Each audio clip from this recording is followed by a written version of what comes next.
8 hours.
Put it on group.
The questions over there.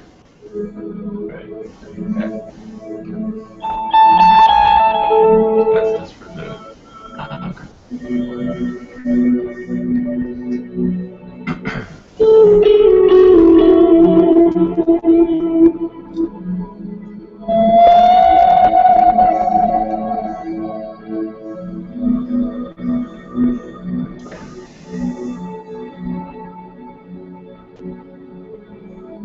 Hello everyone that's there. We're going to get started here pretty soon, but while they're jamming and we're all listening to the beautiful tones, we have a question and answer section. So if you have any questions, we'd love to start getting them docked in. We'd also, while you're here early, we'd love to see where you're at. So if you could just answer where you're at and watching, we'd love to hear from where you're at. So continue to enjoy their beautiful music.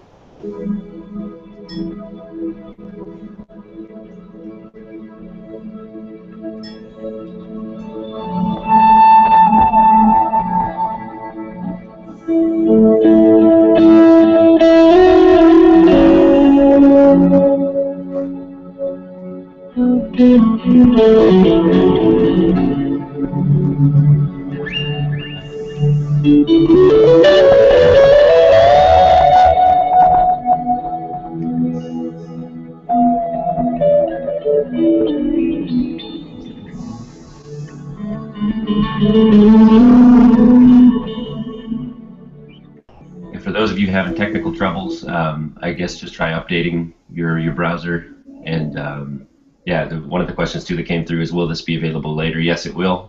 For a limited time, we'll have the whole thing up on our YouTube channel, and we'll share the link out through our email newsletter and all that. Yeah, to add to that, though, if it's not working well, check the YouTube page. I will put a couple of links if you're coming from the Facebook event. There's the YouTube link that I put in there, and there's also the Google Plus page, and they might be a little bit different. So try toggling between those two.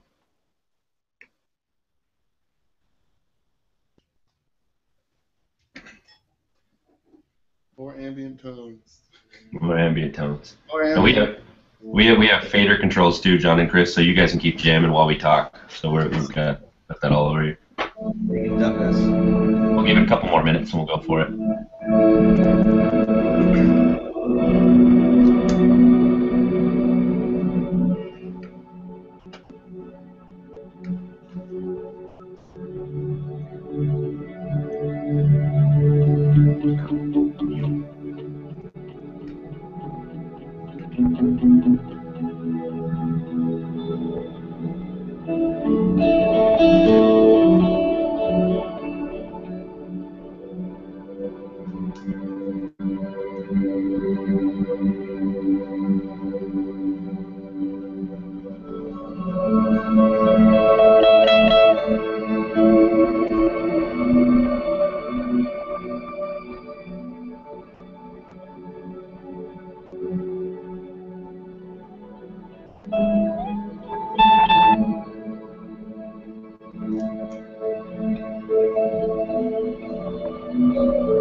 Guys, welcome to the Church Collective online guitar workshop. We're so excited that you're here. This is a first foray for us into the online world, so far so good. Noticing a lot of comments saying there's trouble getting the feed to work, so best suggestion is to hop over to our YouTube channel at youtube.com/thechurchcollective, and you can play it there. I know Google Plus can be kind of weird sometimes for me, so that may be the case for you. I've got it up on YouTube on a laptop here, and it's a bare minimum.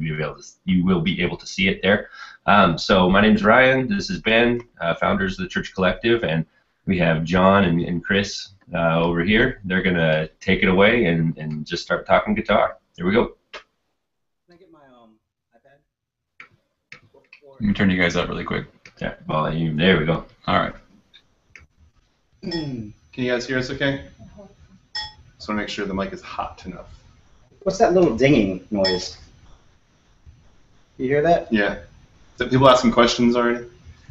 Yeah, I believe there's questions and there's people joining the event. Very unprofessional. Yeah. Q&A. Okay. Well, welcome to our what is this, our fourth workshop Yeah. now.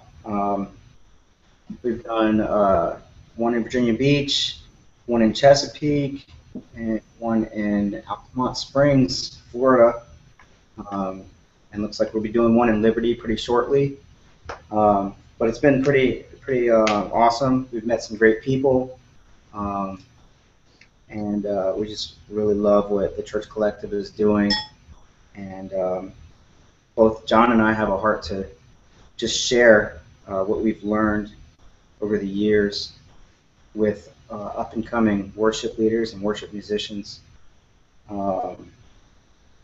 So we usually open up in prayer. Ryan and Ben and me and John prayed before this, but we're going to pray again in case any of you have just joined us. So let's pray. Lord, thank you for this night. Thank you for everybody that's joining in on this workshop. And I pray that everything that would be said and everything we talk about would be glorifying to your name and be used for the furtherance of your kingdom. So just may your Holy Spirit guide these workshops and just be pleasing to your ears. Everything that comes out of our mouths, everything that comes out of our instruments. In Jesus' name, amen. Mm-hmm. Okay, so we've been doing these workshops, and we have split our workshop in half. And I've been doing notes, chords, technique, and miscellaneous things. And John has been doing gear and MIDI and ambient things and swells. That's right. His most famous things, his swells. And so let's just dive in. The first thing I'd like to talk about is the notes on the neck. And I know for a fact that there is a lot of guitar players out there that play using shapes and chords and patterns that they've learned over the years.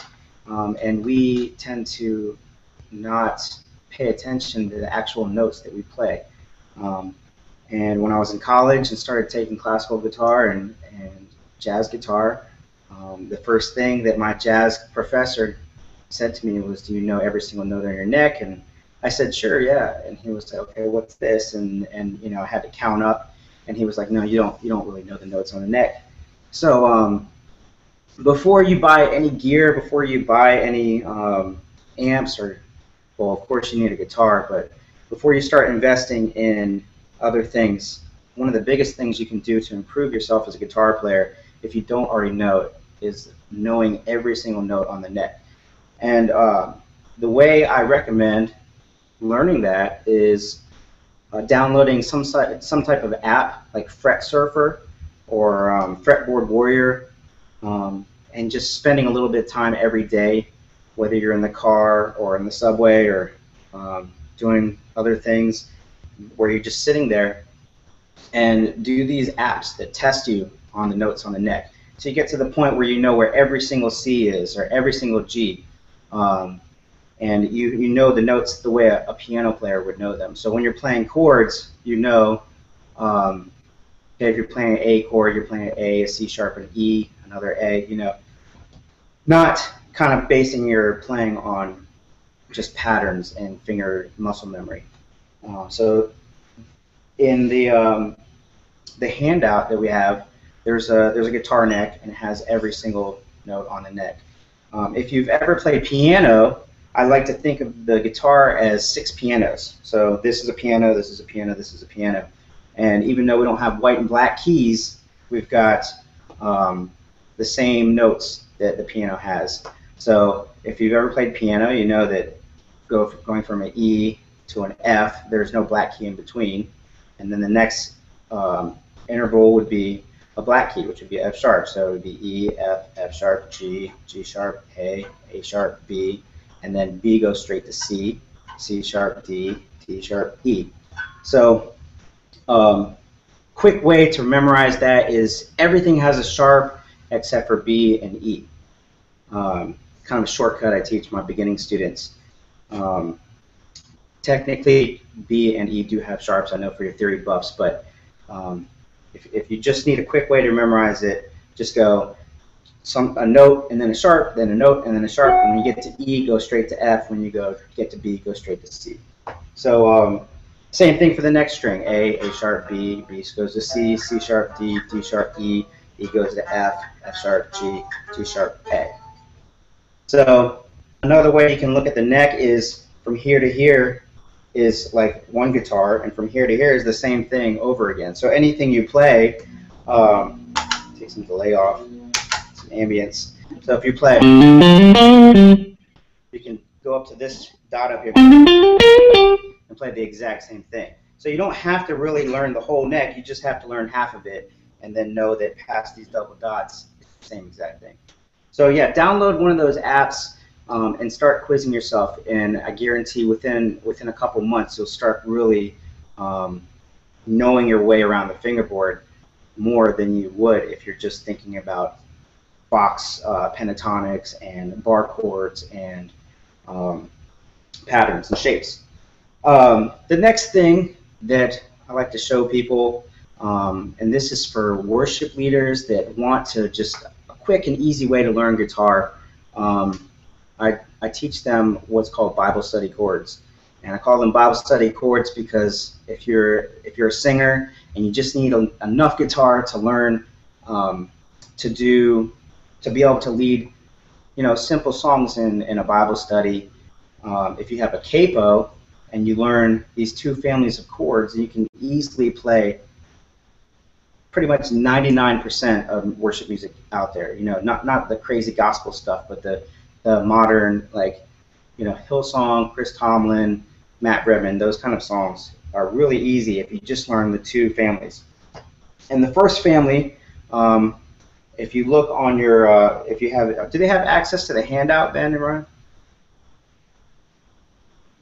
We don't have the handout online at the moment, but we can attach it to the site, the PDF that you give us. I can put it up, and they can get at it here in a few minutes. All right. So after this, download that, and I'll provide all of the chords you need to know in the key of G, and all the chords you need to know in the key of E. So the way I show people is, instead of playing your regular G chord like this, your regular C chord like this, your regular D chord, what we're going to do is we're going to take the top two strings and we're going to keep them constant, and that's the fifth of the key and the higher octave of the key, and that will glue everything together. So, and also make it so you only have to move two fingers. So, for instance, instead of this G, we'll play this G. And then we'll play an A minor 7 instead of an A minor. And then a G over B, we'll play a C over B minor. And then a C add 9 instead of a C. And then a D sus4 instead of a D. An E minor 7 instead of an E minor. And then a D over F sharp.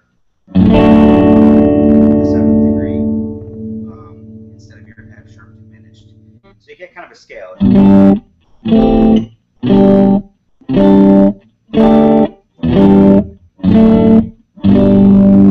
Basically all 8 notes in the major key. Real quick, hey John, do you mind bringing Chris's guitar down just a little bit on your mixer there?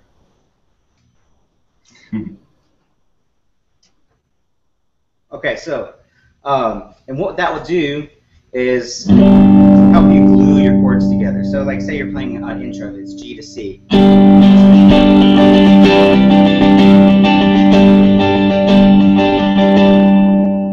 Oh, let me turn this. Okay, so you have your G. Instead of switching to C, you can just move these two fingers.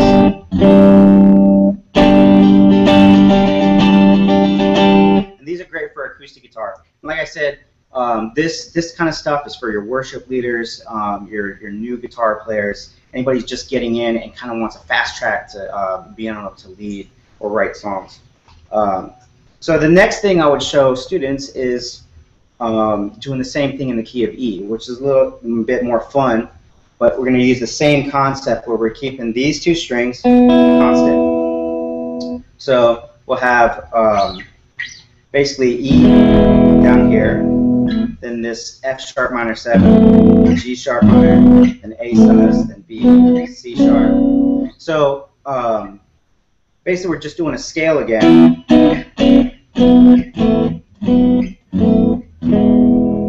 And we kept these two strings constant. So instead of playing chunky bar chords,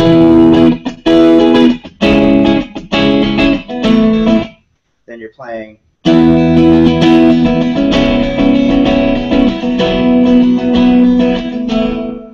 I said, this sounds great on acoustic guitar, and it really it almost sounds like two guitar players are playing, because you have these two strings ringing out the whole time. It makes it sound real big. And if you just take those two families and learn the ins and outs of those, you can pretty much take any worship song based on your range or vocal range, decide whether you're going to play in G or E.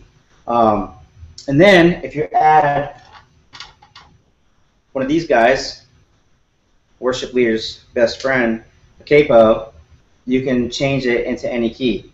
So if we put the capo on the first fret,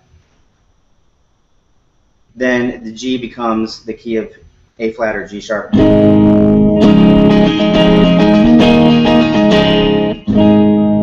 so you're doing the same thing. Instead of playing the cowboy chords, you're playing these that are glued together.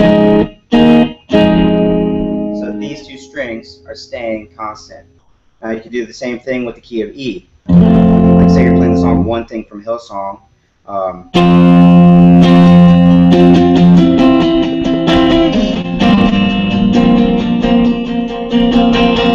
You could easily leave that for a Bible study by just putting your capo on the first fret and playing your E chords. It sounds a lot better, unless you want to play in the style of Jason Mraz. These really kind of help to glue everything together. So you'll get that in the handout that we're going to attach later. Next thing.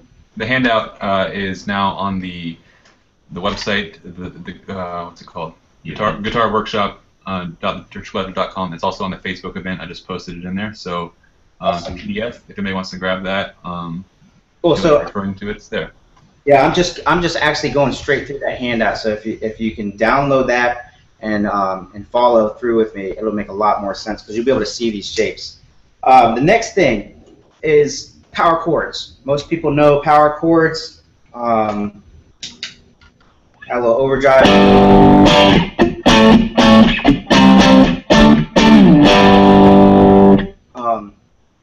So power chord is the root, the fifth, and sometimes the octave of the key. And these are cool because you don't need major or minor. They work for either one. Now most people know power chords on the sixth string, and they also know it's the same thing on the fifth string.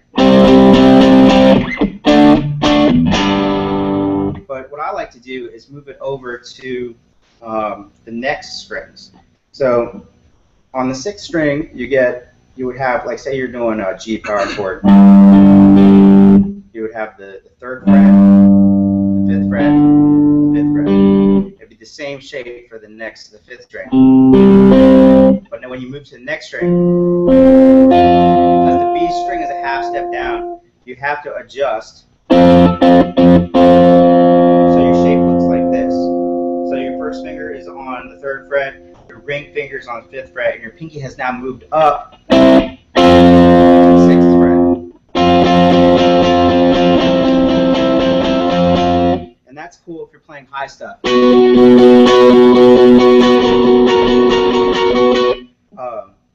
So if you have two guitar players, you could have one person playing low, you could have one person playing high. And then what I love to do is go on the top three strings. And for that, you have to move the second and third note both up a half step. So your shape would be, if it's on the third fret, you would have third fret, sixth fret, sixth fret. So your power chord now looks like this. And these are cool because you can use the top string, the first string, as your guide. So if you just find like the note E, and you build that shape, Then you have an E power chord on the high strings.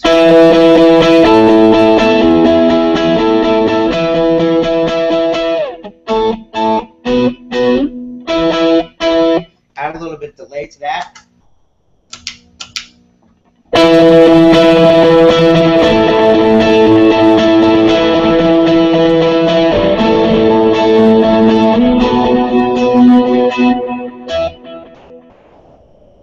Stuff, and that's kind of where a lot of lead guitar players are playing. They're not really playing these low, chunky power chords, unless it's like Planet Shaker stuff. But a lot of, basically, if I'm playing with a worship leader, and you have keyboards, and you have a bass guitar, and you have an acoustic guitar, and you have a rhythm guitar player, I'm going to automatically find the key of the song. So if we're in the key of D, I'm going to find D right here, and I'm going to just start playing.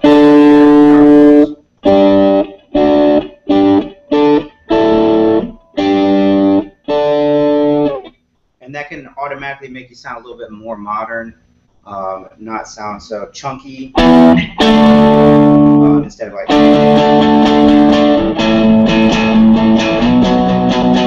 Yeah. So learn where all of your power chords are on your neck, not just the 6th string power chords and the 5th string power chords. Try to get familiar with the 4th string power chords and the 3rd string power chords, because that's where you're going to get most of your chord shapes. If you look at demos for Elevation, Hillsong, Planet Shakers, a lot of times they're playing up on the higher strings, and that'll keep you away from the keyboards and keep you away from the rhythm guitar player and the acoustic guitar player. And so that brings me to my favorite part, which I wrote an article for the Church Collective about modern chord voicings. And this is one of the biggest questions I get is, how do you play more modern? How do you get away from playing bar chords? How do you get away from playing cowboy chords? And a quick, easy way I've been able to show my students is to take the regular A shape, so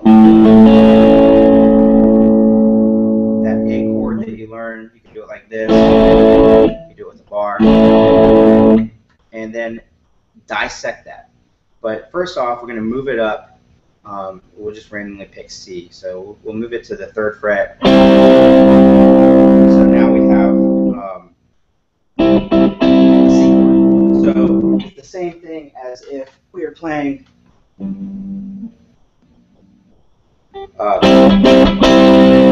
chord with your capo on the 3rd fret. Your finger has now become the capo.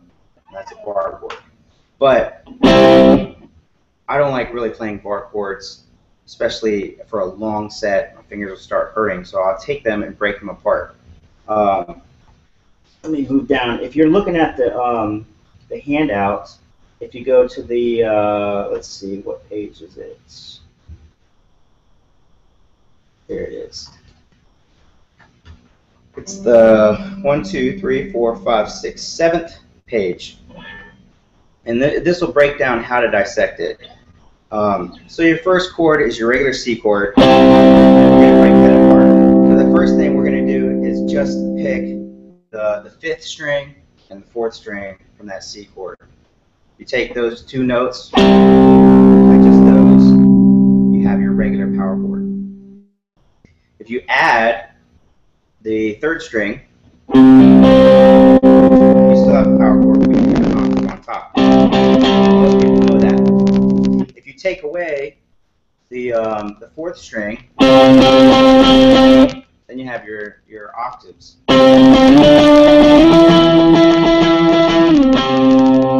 Which can sound really cool. If, say, you're asked to play a solo, and it's not like, it's a more modern song, you don't want to go start shredding, doing like Eddie Van Halen tapping and everything. A quick way to play a solo, if you don't know how to play solos, is just learn how to play octaves and just play the melody of the chorus. You know,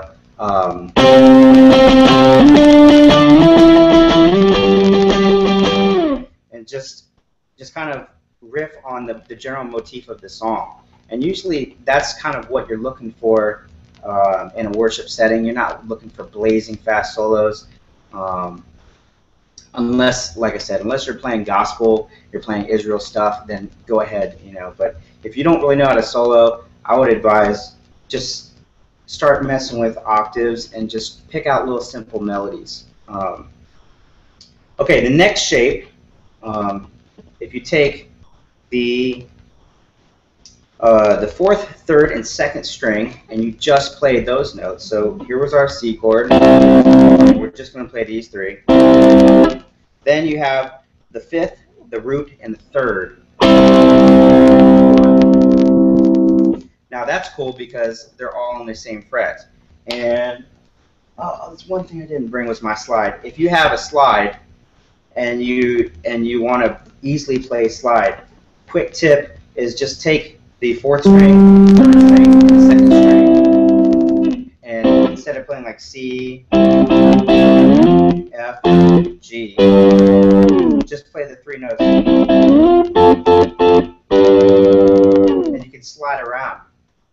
And on a side note, you can go to the next three strings and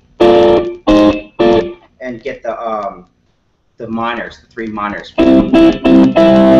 So like here, here's the major, here would be the minor.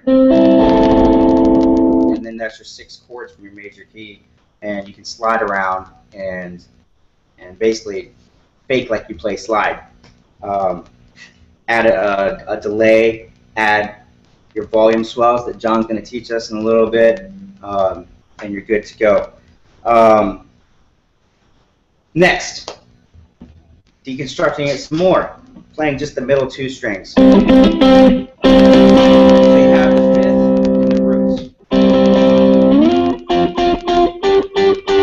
this is cool because it's basically an inverted power chord. Hey, real quick, can I interrupt you? I think your iPad is causing some interference on your pickups there. Kind of a weird sound. Try playing again, and we'll test it out. There's some odd clipping. We'll let it slide. How about that? It might just be the mic, or it might be digital compression on my end. It's cool. Just carry on. So you take the middle 2 strings. You have your classic Smoke on the Water. You need some more grit than that, since I'm now.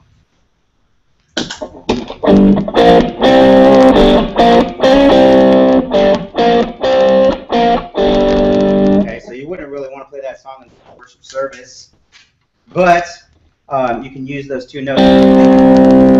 If you're playing C, F, G again, you just play those.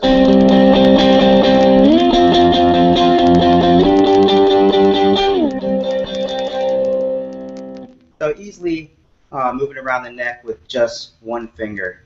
And because it's a power chord inverted, you don't need to learn minors. They all work. Next. This is the 3rd string and the 2nd string.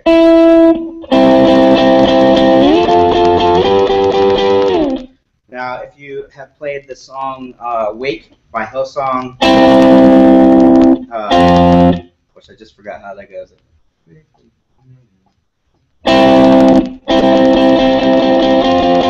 I forgot how it goes anyway. So they use those kind of chords. So it's the it is the root and the 3rd, and you can move around with that.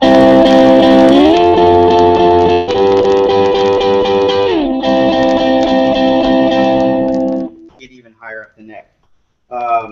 Next.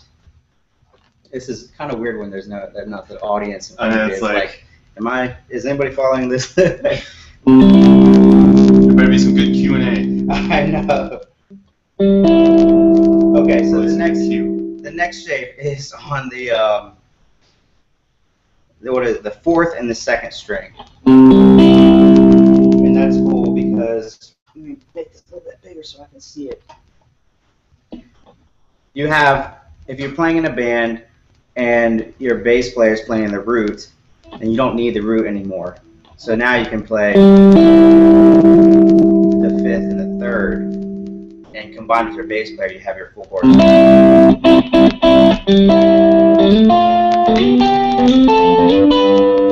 you hear a lot of that. It's basically a sixth. You hear a lot of that in some of the older Hillsong stuff, like Hillsong United, the earlier stuff, Michael Guy, Chislett type stuff. So that's a great little shape, especially for solos. Now, if you add the root to this, this is basically my favorite type of shape, and this is where it starts to get more modern. Up to this point, it's kind of just regular, but this is the modern things. So, like, say we're doing an E chord. This would be your E bar chord. We take everything away except for the root, the fifth, and the third. We now have this spaced out chord.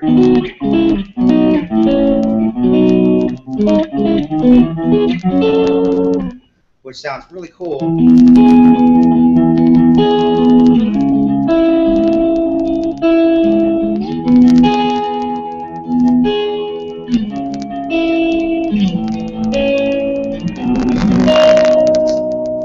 So, like, say you have just your electric guitar, and it's just you and a singer, and you don't want to really be strumming like you're playing on an acoustic guitar. These chords are great because they almost sound like a piano. You want to sing a song, John? I'm just kidding. I'll sing. Okay.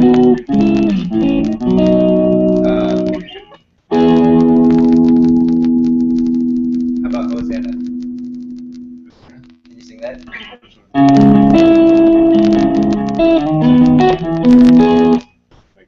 No, never mind. There's lots of songs named Hosanna. I was just. Oh, like Hillsong, Hosanna. See the King. Yeah.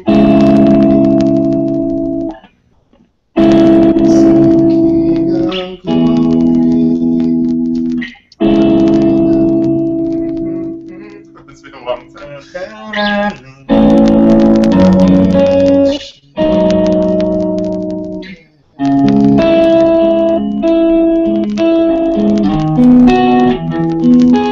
So you can play like that and make a really cool version if you had like an awesome female worship leader. Yeah, not me. Yeah. That would sound awesome. Well, I can sing. Yeah, It's they're on not, the they're not internet? trying to come on No? this screen. Okay. They're drinking Okay, coffee and next. twittering. If you're familiar with mute math, this is the kind of chord that they use.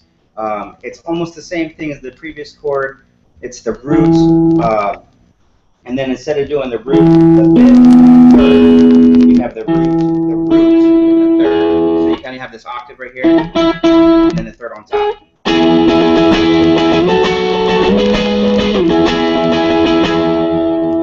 And that can sound really nice. A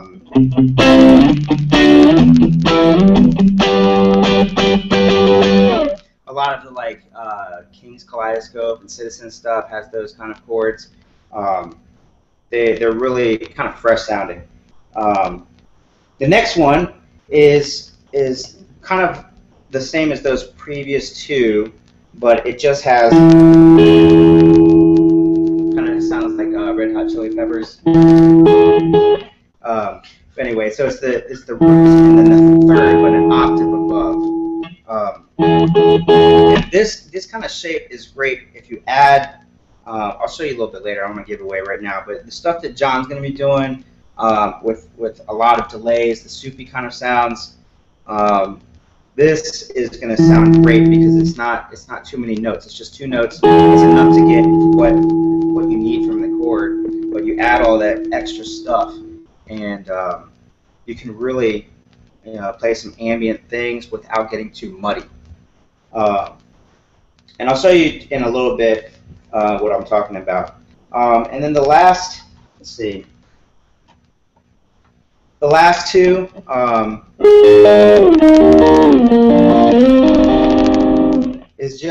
it's kind of like just your basic triad. It's the root, and the fifth.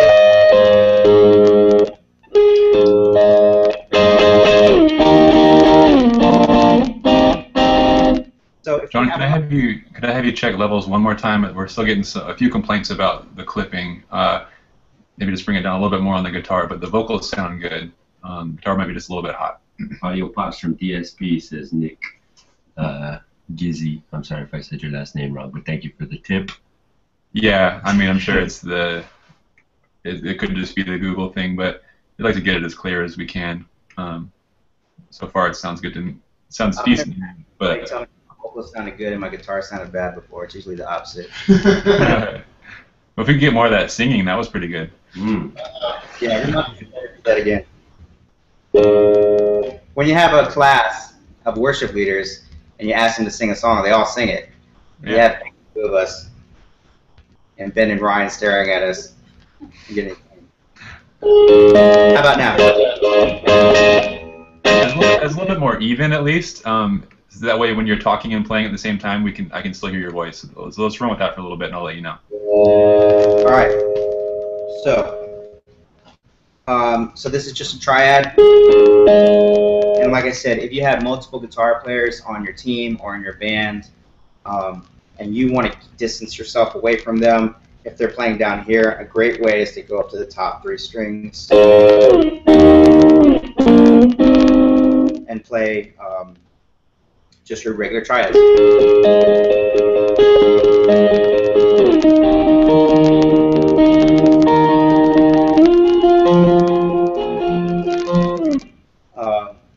So that's an awesome sound too. And then the final one is just taking the top 2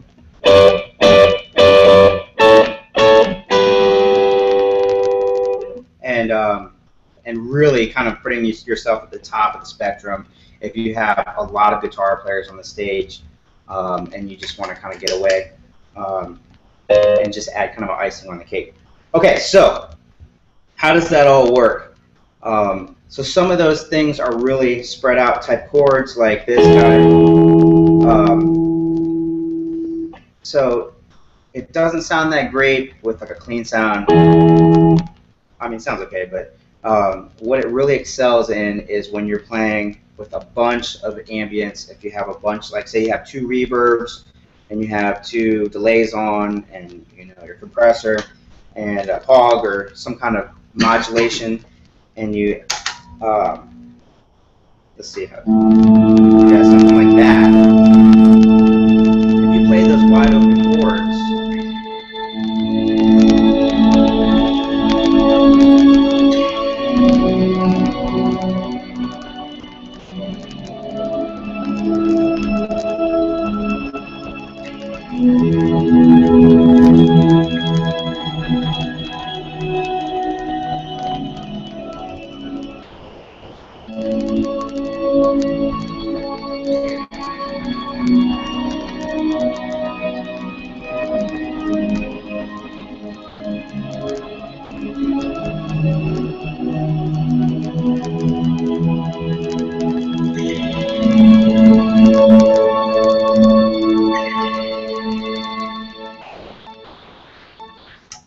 So if you play those open chords, right there I was just playing, let's see, what number is that? 1, 2, 3, 4, 1, 2, 3, 4, 5, 6, 7. I was playing the 8th diagrammed shape, which is the root, the 5th, and the 3rd on top. And I was just kind of plucking it out.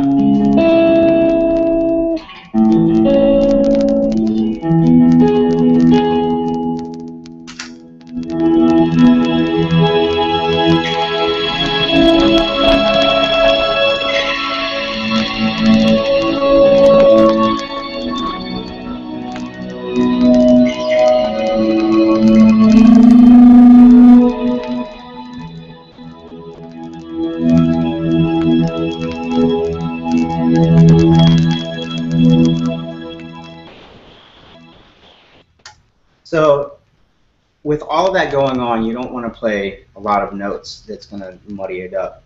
So those are great. The one with the root, the 5th, and the 3rd on top, or the one with just the root and the 3rd, which is an octave above. is really great.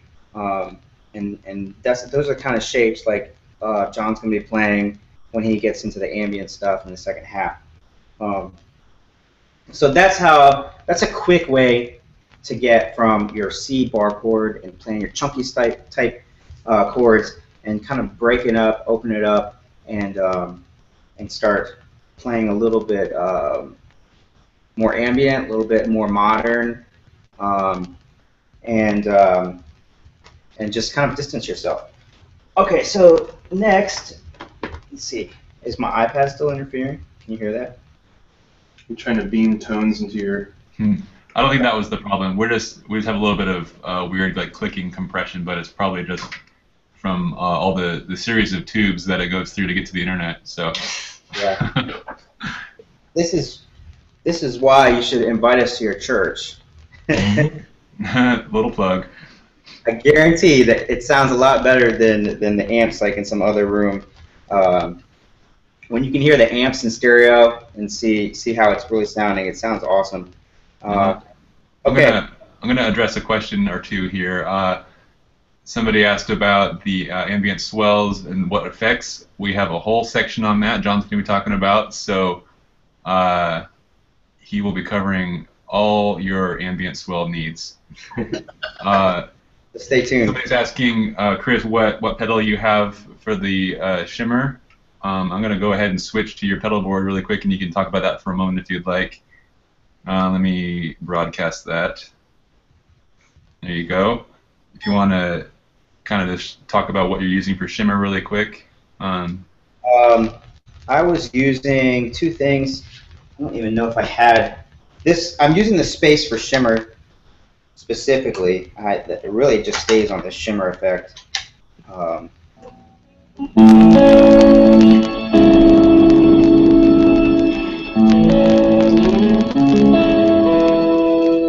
So I'm using preset number 12, which is it just says shimmer, and all I do is I tweak the mix knob. I don't even really mess with. John loves going deep into the settings, and I don't. I just want a preset that sounds good, and so that's my shimmer sound. And that one has like the clean or the non-affected sound kind of going through it. And for the sound that I was playing before, what I have gotten is this H9. I bought the H9 because I wanted something that could do like flange, phaser, and chorus. And then I got it, and I realized that you could connect your iPad to it and start tweaking sounds. And so I really never used it for those original purposes. And I made these sounds. I actually don't mind tweaking things on the iPad because you can see it's kind of like physical faders. And so I finally found a pedal where I like going in and messing with it. So I created these sounds. This one, it doesn't even have a name. It's just number 36. But I made it where it's completely wet, and it has like an auto swell, and it has modulation and a shimmer kind of built in, and a delay. So it took the place of me using 2 delays and 2 reverbs and my Pog, and now I just use the H9.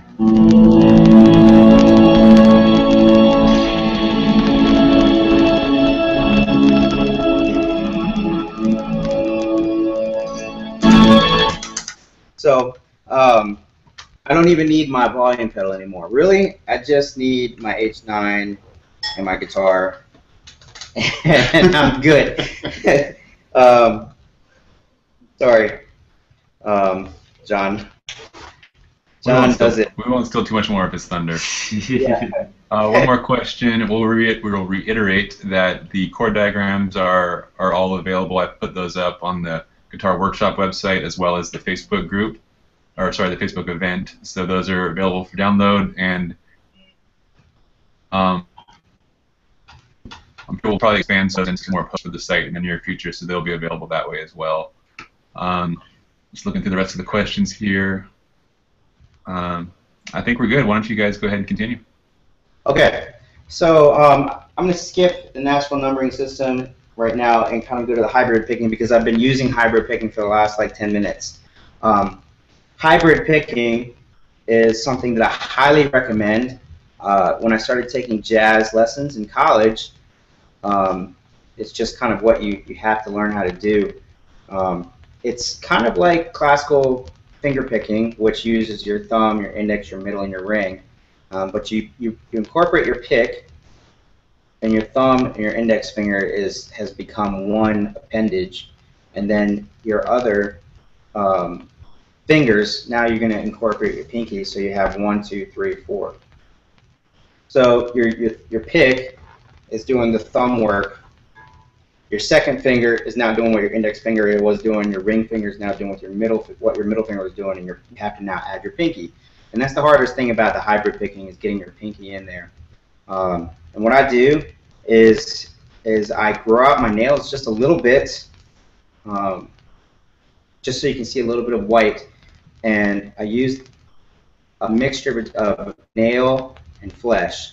So the nail gives you the beginning of the note, like the articulation, and the flesh part of your finger gives you kind of the thickness of the note, so it doesn't sound pingy, I guess. So so I'm using like a half of the note is you're getting the nail, half of you're getting the flesh. So instead of finger picking like this, doing the same thing but holding a pick.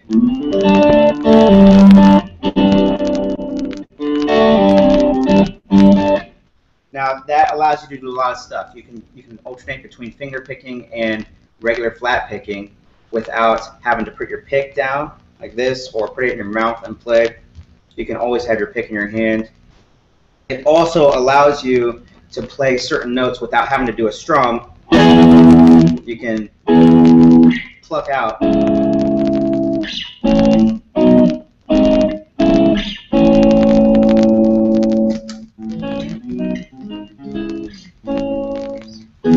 kind of play the way a piano player would play. So you don't get this.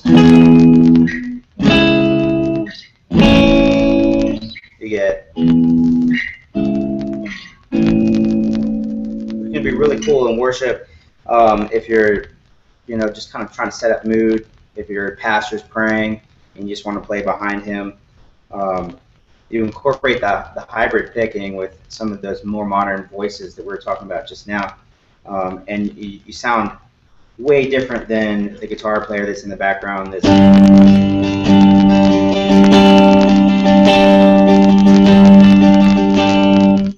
You can sound like a completely different instrument. Okay, so if you don't know hybrid picking, I really suggest start trying to learn it. And if you've ever taken classical guitar lessons, a great way to learn hybrid picking is go back through your classical books and try to learn every song again with hybrid picking. That's what I did, and that will force you to learn it. If you haven't taken classical, then just take a G chord or an E chord or something simple and just make a pattern like thumb, ring, middle, pinky, and then just turn on the TV and for 30 minutes just go.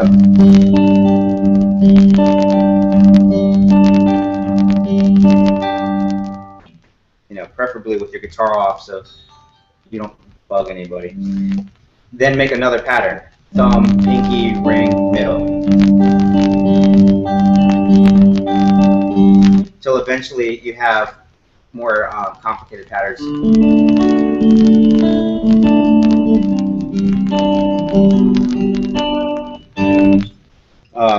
So if you're looking for a great book to learn classical guitar, Christopher Parkening, Guitar Method Book 1. If you've ever taken guitar in college, usually that's what they have you start with. It says it's like a beginning guitar book, but it's not. It's extremely advanced by the end of the book. And And then if you can try learning it with hybrid picking and finger picking, you'll really be kind of setting yourself apart from the normal guitar strumming. Okay, next, Nashville numbering system. We kind of talked about that before. Every major scale has 8 notes, 1, 2, 3, 4, 5, 6, 7, 8.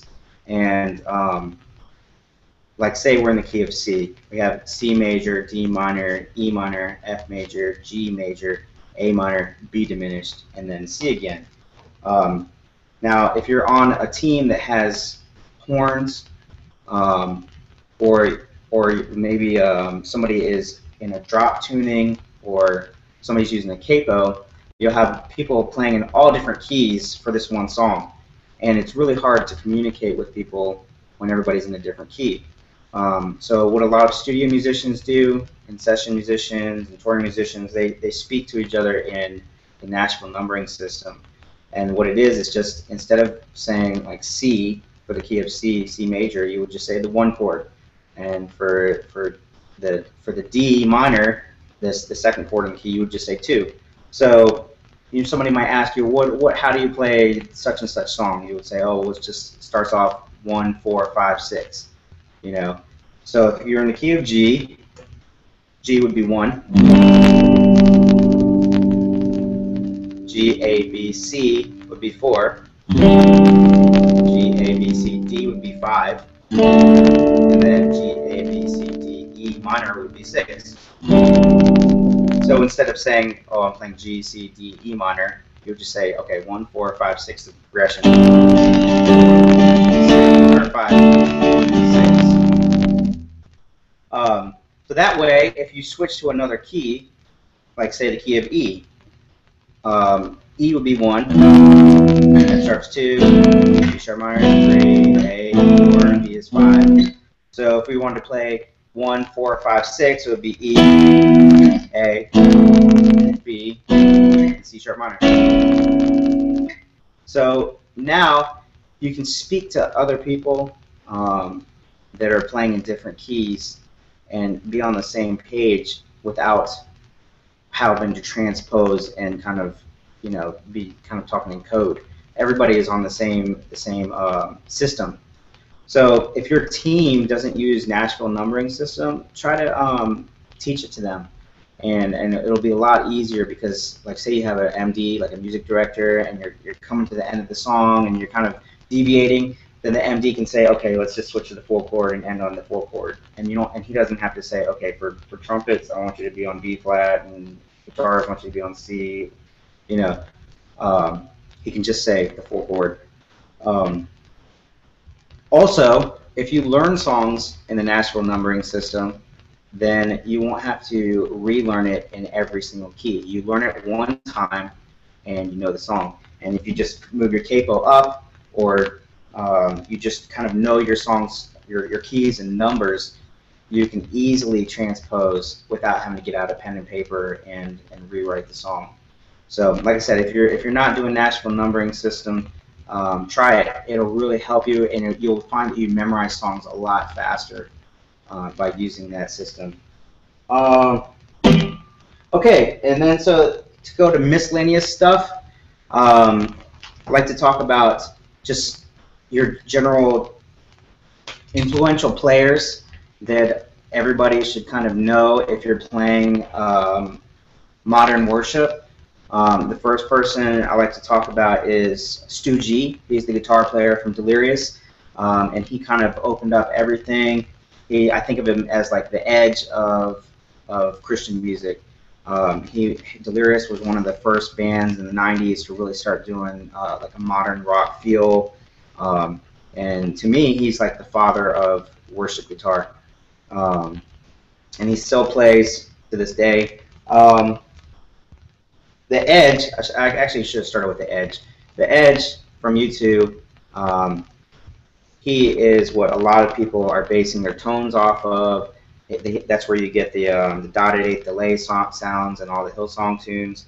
And if you don't really know who The Edge is, I'm not gonna say anything, but you really should know who The Edge is. and kind of dive into his music if you're playing modern worship, because then you will understand where the tones are coming from and what people are kind of looking for.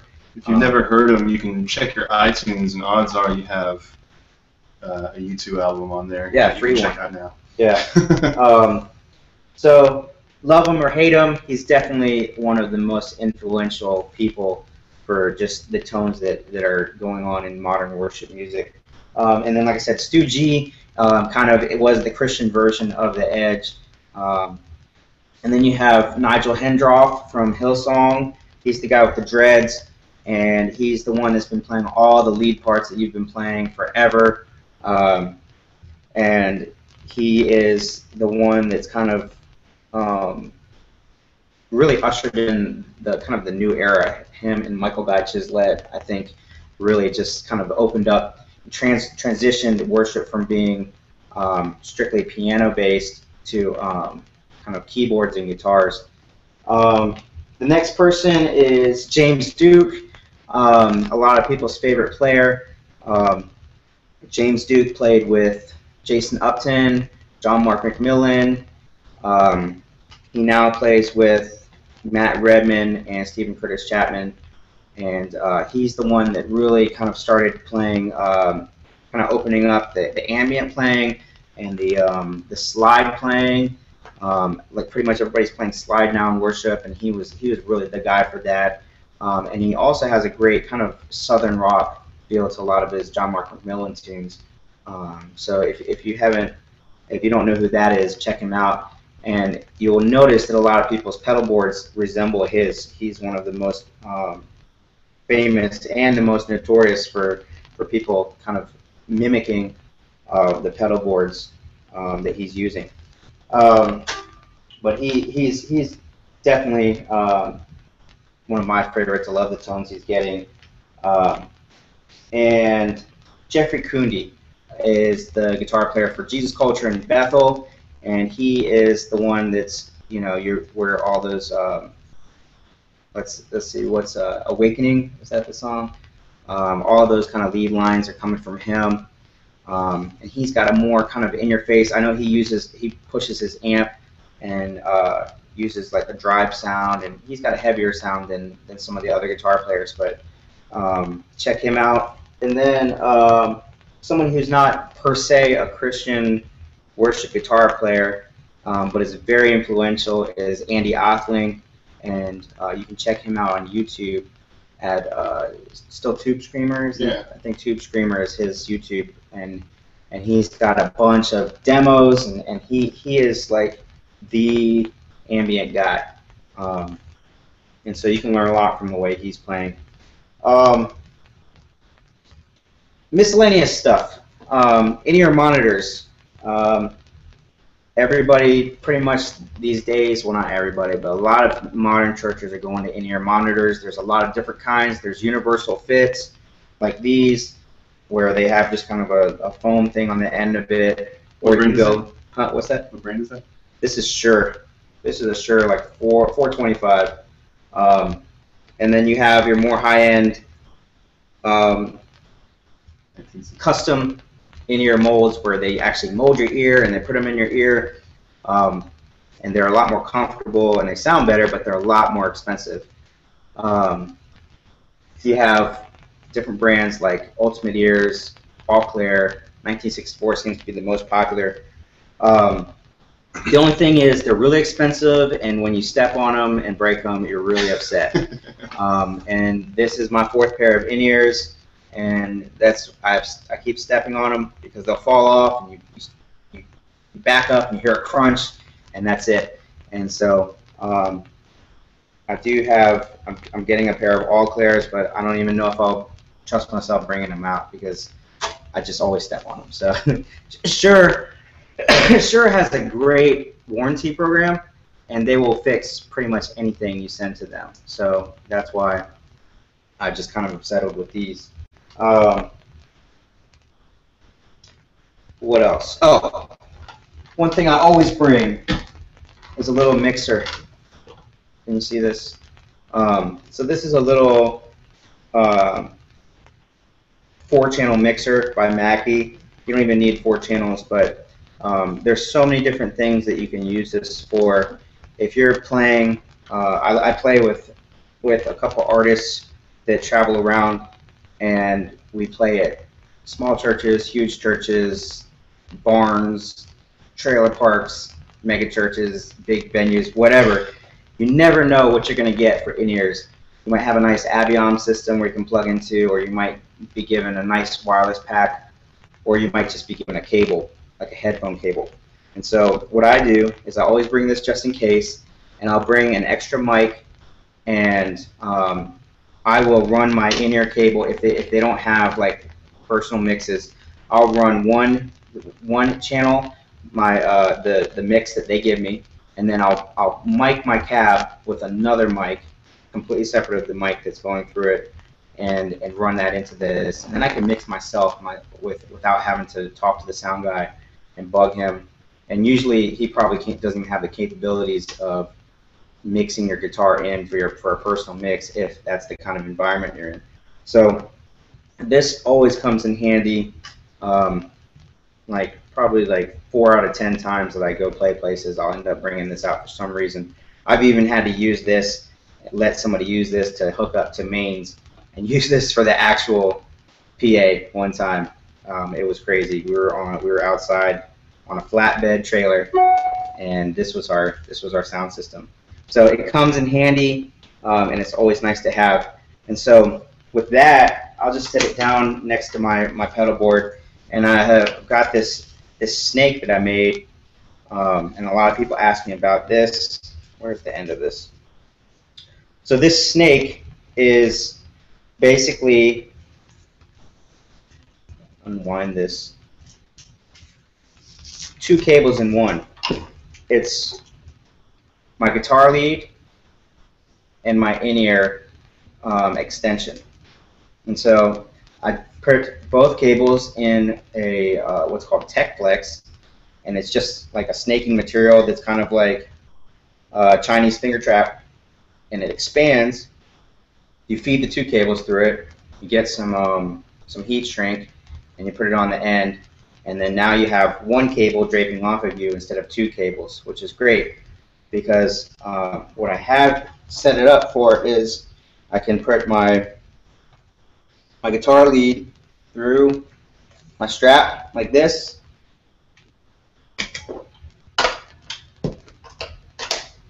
and then I will put the in-ear, I'll connect it to my in-ears and then put it in my back pocket, and it's heavy enough where it stays in my back pocket. And then so now I just have 1 cable draping off of me instead of multiple cables, which is great. If you don't have wireless at your church and you're running to Avioms, or you're just running to like a headphone mixer, it really helps. And it's a lot more reliable than using wireless packs, and I love it. So that's what I use. And if anybody wants to know how to make that, I definitely would be willing to show you how to. But you can get the TechFlex at any cable, Wirecare.com, I think, has the TechFlex, and you can get different colors and different thicknesses. Just need to make sure you can fit both cables through it. And then what you need to do is get at least a 3-to-1 ratio heat shrink tubing, so that you can fit the ends through if you're not really good with making your own cables, so that it can fit through both the heads and then come down here. And this one actually has glue adhesive inside of it, so it stays on. So I have never had any problem with this ever since I made this, and people ask me about it all the time. And I did not invent this. James Duke showed me how to do this, so this is his handiwork, but it's awesome. And what else? Mics. How to mic an amp. John, can you grab our little amp? This is something. Oh, right here. Oh, I can grab it. I got it. You can grab that. Okay. All right. If you can hold this. Okay. So this is just a 112 little Vox AC4. So if you go up to it, and you, or no, sorry, it's not even a 12. This is a 10, I think. Yeah, 110. Vox AC4. If you go and find the perimeter of the speaker, right in the middle will be your cone. And then you want to take your mic, and this is just a regular SM57, which I highly recommend if you're a guitar player. Every guitar player should at least have an SM57, and bring it, because you never know what you'll get thrown up against your cab, you know, a vocal mic or something crazy. So this is the industry standard. There are other mics that are even better than this, but this is the standard. So if you don't have one of these, at least get one of these. And what I like to do is, well, first off, what not to do is do not just put it straight on the speaker. You don't want to put it straight on the speaker, because that's where all your treble comes out, and that's all you'll get. You'll get a really shrill, high-end treble sound, kind of like if you're in your car and you took down all the bass and mid and you just turned up your treble. That's the sound you're going to get. And your sound guy will hate you, and he'll turn you down, and then you won't be able to hear yourself, and then you might as well not even play. So if you find halfway between the middle of the speaker and the rim of the speaker and put the mic there, you're going to get a blend of the high end and low end. Okay? And that's going to sound a lot better and a lot thicker. What I like to do is actually go a little bit off axis and put it to the side and get, so you're getting the meat of the side of the speaker, but you're also getting a little bit of high end. So I'll take it, put it 3/4, and then I'll start bending it depending on how much higher I want to get. So this will give you a darker sound, and this will give you a brighter sound, instead of going like this. Okay, so this is an SM57. You can also use, I think on my cab in the other room, I've got a PR30, a Heil PR30, which are great mics. A little bit more expensive, but it gives you a little bit thicker sound. There's the Sennheisers, which drape. The thing with the Sennheisers are cool because you can go straight up against it, and you don't have to really worry about it. As long as you're not in the middle, you'll get a pretty good tone. But it's hard to do different angles with it. But those sound great. Or you can get the mother of all guitar amp mics, the Royer 121. Which is a ribbon mic, and to me the ultimate sound is the Royer 121 with either a 57 or a Heil PR30 combined, and that's like the greatest guitar sound ever. But if you don't have any mics, try to find one of these. Find a used one. They're not that expensive. You can get one for less than $100, and bring it with you wherever you go. And at least you'll be prepared in case they have no mic, or they don't have the correct mic in front of your amp. Worst comes to worst, if you don't have a stand, you can drape it like this over the top and kind of position it halfway between the middle and the, basically 3/4 of the way. So that's how I mic that. Anything else for my section, John? Yes. So Picks. I use heavy picks. I like the one with the star because it doesn't slip out. And I love putting it in my Church Collective tin box. That's perfect. I won't mount it on my board, but I do bring this everywhere. And it has some things in here that are very important. These are RCA to 1/4. I end up using these all the time for some reason. I use a lot of tracks, and I always end up needing two of these. One of my favorite things that I want to show you is these little rubber guys from Fender. And instead of using strap locks and altering your guitar, these are like $2.99 for a pack of 2 sets, and you just slip them over your pins, and then your guitar will never fall off, hopefully. I've never had one fall off ever since I used one of these. It's a lot cheaper than strap locks, and it's kind of, you can't really see them, and you don't have to change the guitar, or alter the guitar in any way, and then you can continue to have the regular Strat buttons kind of have the look of more of a vintage guitar. So with that said, I think we're going to transfer over to John and hit the fun stuff and answer a lot of the questions that you guys are probably wondering on how to make the sounds that we need to make. Cool? Yeah, I've got a couple of questions. Let's see. One person asked on the YouTube page what the exact model of your little 4-channel mixer is. Oh, this is. I think they are just transferring over to a new version of these. This is 402 VLZ3 from Mackie. I think they have like a new one, the VLZ4. Okay. But you don't even need 4 channels. They make like an alto one or a Behringer one that has only 2 channels. You really just need 2 channels. So, yeah, I love it. Cool. I know we kind of glanced over the Nashville numbering section pretty quickly. Is there any books that you or other resources that you would refer to kind of help a team get all on the same page for that? I don't really know of any. To me, the Nashville numbering system is kind of like a passed down art.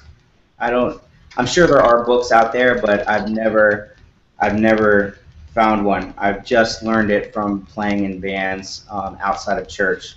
Okay. Prior to being a church musician, I was a professional musician, playing jazz gigs and playing with the symphony, and it's just kind of something that you just kind of pick up from being around players, and that's a little bit of a tangent. That's something I do recommend if you only play in church. I do recommend trying to get out and play things other than just church. I like being able to play like jazz things and things that don't conflict with you spiritually, but weddings are great. Just things where you can get out and play stuff with other people and not be stuck playing the same songs. And what I find that it helps is it lets me get out my inner rock star, if that makes sense. And that when I get to church on Sunday, I can really worship, and I'm not kind of trying to, get that feeling out of me, that performance feeling, And so I like having those opportunities to play outside of church, so that when I come back to church, that my heart is right and I'm able to kind of get rid of all that pride and everything. Cool.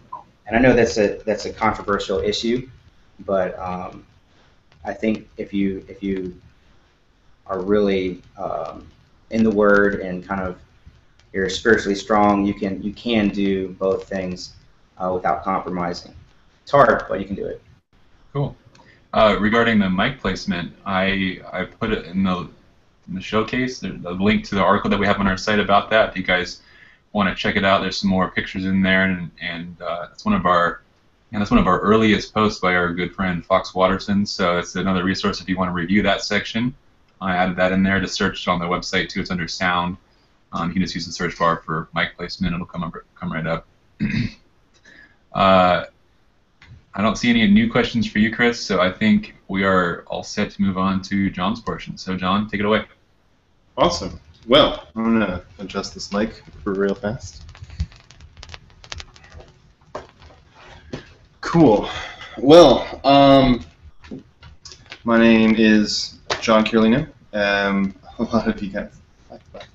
lot of you guys might have seen the Swell video that was posted maybe a year ago now, and so I'm back to talk more about that kind of stuff and tone and gear and everything. So I do have a YouTube channel. You can either look up John Carolino, Jon Carolino, or look up, I think it's Nightbulb42. We all made our channels like way back when. So, you know, you had stupid names. But yeah. So I'm John Carolino. I have been playing guitar since I was about 11 years old. I've been in all kinds of different bands. You know, be it rock bands, punk bands. Played in even some like, you know, hard rock and heavy metal kind of stuff. So I say all that to be able to tell you, like, I'm coming from a wide perspective of tone, and I know like this is going to be like a really touchy subject because there really aren't any rules to what we're doing. But I'm just going to give you kind of a broad outline of how I do things and, you know, what's kind of going on in modern worship. So I guess we'll start with tone. Your tone comes from your guitar and your amp. And there are so many different ways you can kind of go about this. And just real quick, the way I'm going to cover things is just going to be really broad, really simple. I know, you know, when we start talking about amps and overdrive chips and stuff, we can literally talk for like 9 hours about that stuff, but we don't have that much time, and I don't know that much about those things. So your tone comes from your guitar, and I guess the most simple way to think about it right now is your pickup selection. And so you have, you know, your single coils, and then you have your humbuckers, and that really kind of determines your sound. You know, from single coils, you get that kind of clean, chimey kind of sound, and then with the humbuckers, it's a lot thicker, a lot heavier sound. You can push your drive pedals and your amp harder using humbuckers, and then, you know, your single coils have less output. And it can be kind of noisy at times, all depending on what kind you get. But, you know, they're for the most part, they're cleaner, and offers a really nice tone for worship specifically. A lot of your Tellys and your Strats have those pickups in them, and then obviously your Gibsons and your PRS and other guitars like that will have generally have humbuckers in them. And then there's everything in between, like your P90s, your mini buckers, your Dynasonics. Those just kind of offer a blend of both at some point. So, you know, your P90 is kind of like that clean single coil sound with a humbucker like overdrive characteristic. Dynasonics, a lot of guys ask me what do they kind of sound like. To me, they're more single coil. They're like a thick single coil. And so, you know, then the TV Jones are humbuckers, but they're almost like a lower output, cleaner, chimier humbucker. So, you know, you find what fits you. Find a guitar that you're comfortable with. Find a guitar that you enjoy playing. Find a guitar that suits you with your sound. And yeah, so I guess moving on to amps, there's a lot we can talk about with amps as well. You know, for the most part, all of us are using tube amps. I do understand that there are other solid state stuff and amp simulators, but for the most part, you know, if you're able to at your church or just playing out at your house or whatever, tube amps are kind of the way to go. Offers just a nicer, warmer, cleaner sound. And so you have everything from your 6V6 amps, your 6L6 amps, your EL84s, and they all kind of have all these different characteristics. And you know, you can see a lot of the popular players that you might be following. They're playing out of Voxes and Matchless and things like that, and those are kind of in that British realm of tone. So, you know, if you're listening to The Edge or Nigel Hendroff or you know, any of those guys are playing out of Voxes mainly for the most part. And then you have your American style amps, which are your Fenders. Jackson Amp Works just came out with a new style of American amps, which are kind of that country clean kind of sound. So, again, find what you can afford, because tube amps are extremely expensive in some cases. Find what you can afford and find what you just like to play. You might find like the AC4 that we had up here. That it's just as clean and you're just as comfortable with it as someone else might be with a more higher end amp. And your amp's also going to define a lot of the characteristics of your tone too. There's a lot of amps, like this Bad Cat, for instance, is much darker than my Newcastle. And it's just kind of finding that blend that suits you, that suits your guitar, and that kind of makes everything work for you. Also, your cabinet or your speaker choice is pretty important as well. I know with my Jackson Ampworks, I have a Celestion Gold, which is like a nice kind of warm, rounded, well-rounded speaker. And then in my Fender Hot Rod Deluxe, it actually has a vintage 30 in it, so it kind of has like a more mid, punchier kind of tone to that. So it's all a game. I mean, you got to find what kind of guitar and tone you're comfortable with from your guitar, and then the perfect blend between for your amp and your cap, or if you're using a combo, whatever your combo is loaded with. So that is a super, super quick overview of tone from your guitar and amp. I guess we can talk about amp simulators. I think amp simulators are okay.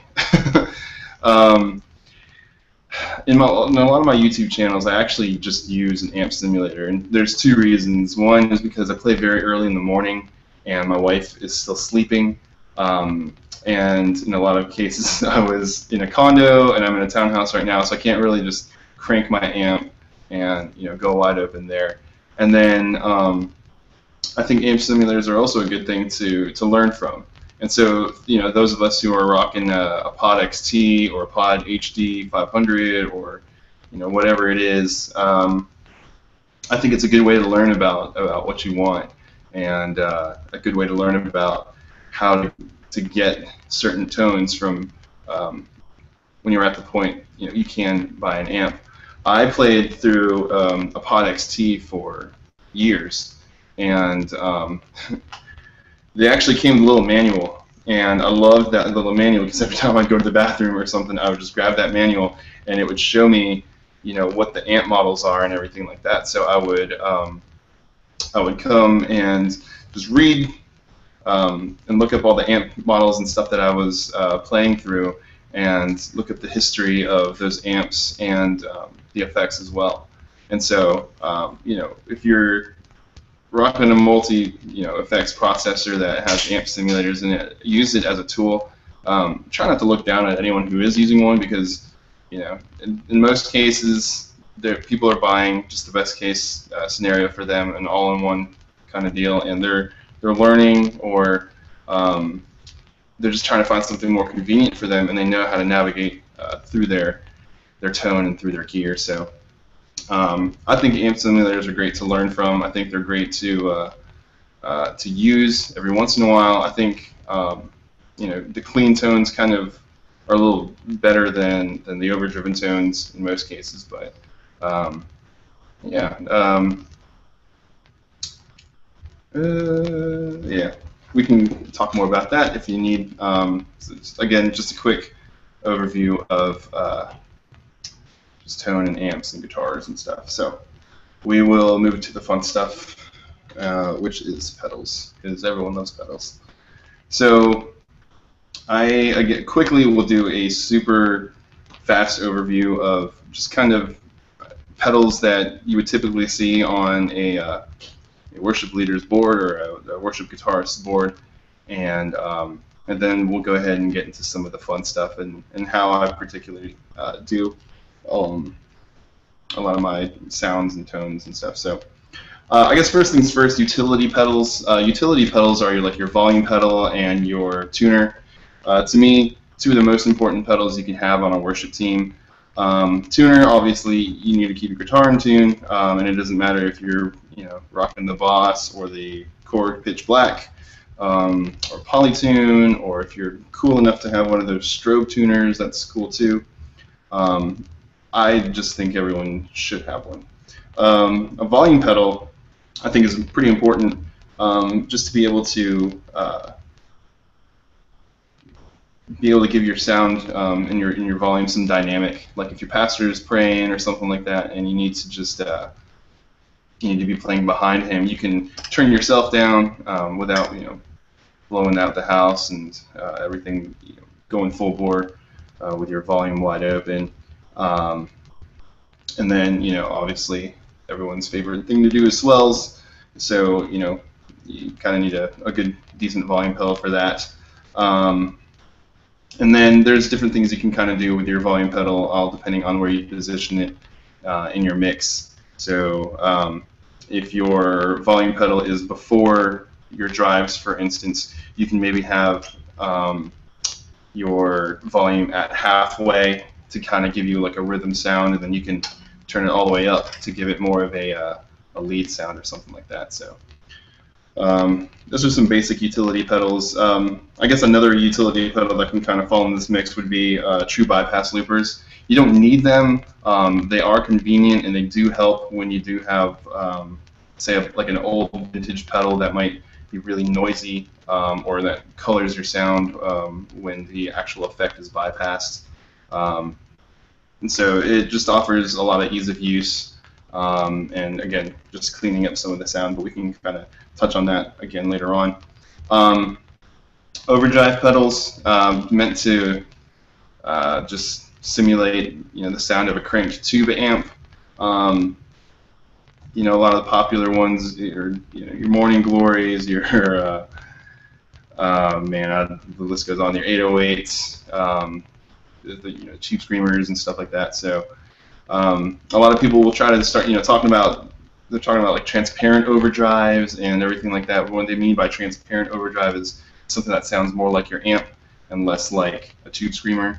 Tube Screamer kind of has this mid-range hump, and some people like it, some people don't. I like them specifically for single coil guitars. So overdrives, you can stack them. You can have just one. You can have the 2-in-1. I mean, there's so many things that people do now with overdrive pedals. It's kind of crazy. And I think we have a guest. Anyway, so overdrive pedals, and then let's see, where do I go after that? Octave pedals. They've been kind of getting a lot of popular. Is he good? They've been getting really popular throughout the past couple of years. Specifically your micropogs and your pog 2s. I think they add a good texture to leads, and they're great for swells as well. And I'll show you some examples of that. And then you got your modulation. Probably the most popular in worship would be your chorus, whether it's like a modulated chorus on a delay, or if you're actually using it as a dry effect on your tone. And then you have your flangers, your phasers, your rotaries, all that kind of just manipulate your sound and make things a little bit different and add a lot of color to your tone. And then from your modulation, you have your delay pedals. A lot of the delay pedals will be your digital delays, your analog delays, your tape delays. I used to have one of each on my board, but your analog delay kind of has that dark decay kind of sound, and it'll sound clearer up front, and as it trails away, it kind of sounds darker. And a lot of players will kind of use that to add a wash in their sound, almost like a reverb. Your tape delay, I feel, is kind of like the in-between, like the sound quality at least, is kind of like the in-between of a digital delay and an analog delay.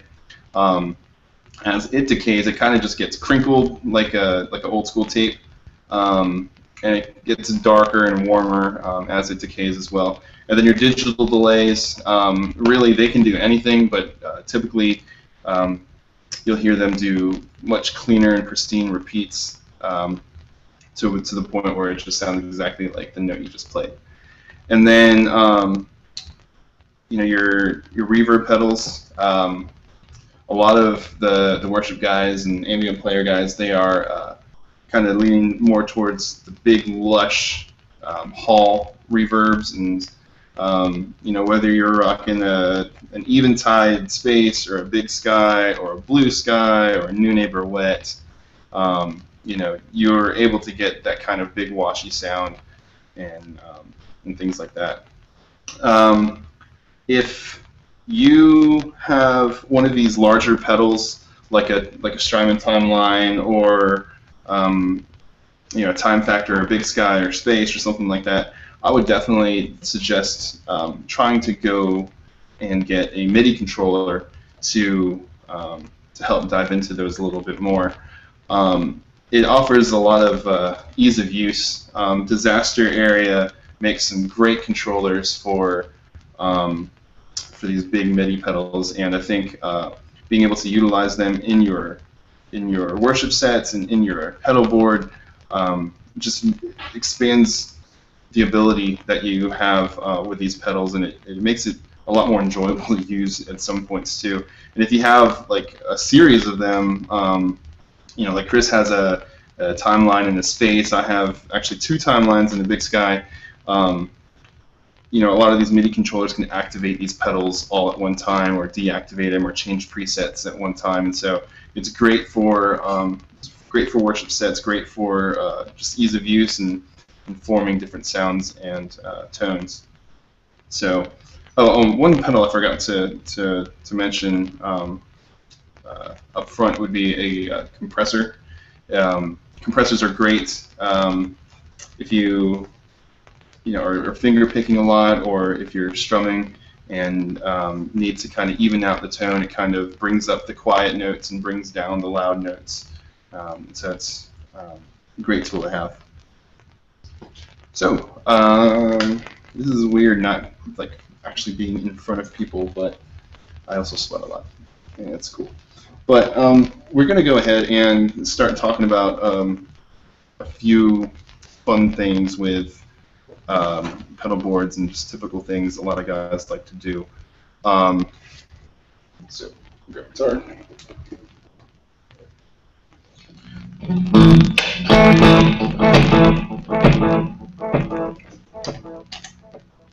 All right. So Ben, I don't know if you want to kind of hang out on the pedal board view for this part or not, but I'll leave that up to you. So as you can probably see here, this is my pedal board. Yep, we're there. Good? Good? Yep. How's the guitar sound? Is it overdriving? Too loud? Sorry, I'm muted. I think we're good. Okay, cool. So I'm going to kind of take a step back and review just a few things I was talking about. A lot of guys are talking about cascading overdrives. Should I have one overdrive going to another? Do I need to have one overdrive going into another? Really, it's your preference. If you have 2 really light overdrives, then you might be able to benefit from cascading those overdrives into each other, or maybe you just like the tone of it. But right now, I'm running pretty much 3 overdrives on my pedal. I got the Visual Sound Open Road and the JHS Morning Glory. And so this is kind of how it sounds here. This is the Morning Glory.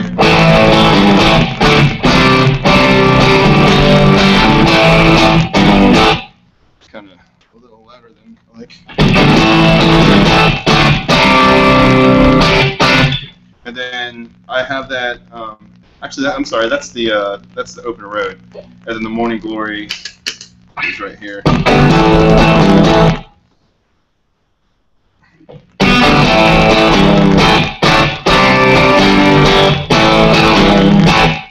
And so, turn both on. That's kind of where it gets cascading your overdrives, and it gives it just a thicker sound.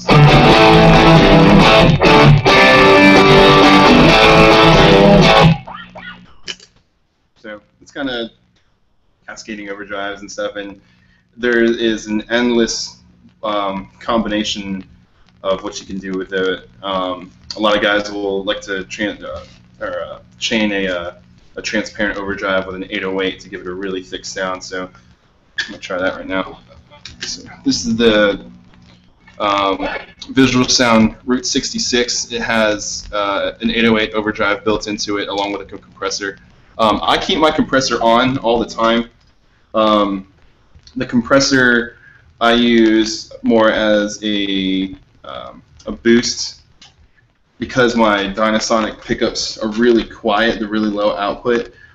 Just by boosting that, it gives my overdrives a nice push. And so this is what the 808 sounds like.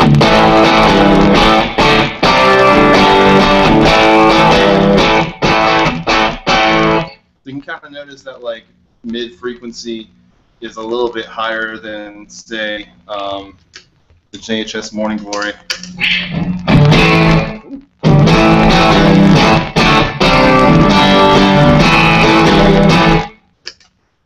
So both of those together would sound like this.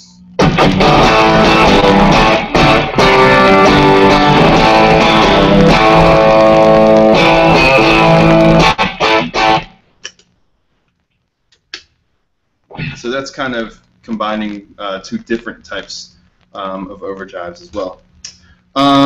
Let's see here. One thing I want to talk about that I've been saying, that I've been telling the Church Collective I'd be making a video of for like a year now, is the use of an octave pedal. A lot of guys, you know, they buy them and they're like, okay, this is cool, but what do I really use it for? They're great for thickening up solos, whether you're doing some like old school Passion, you know, it's leads. Like adding a high octave, I think, just gives you that ability to kind of like cut through the mix with the. Here we go.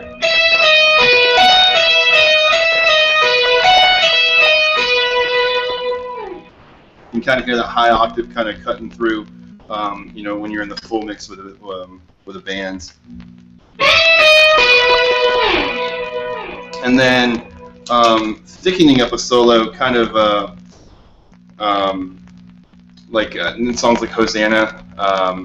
There's that solo right in the middle there. There's a low octave that kind of cuts through.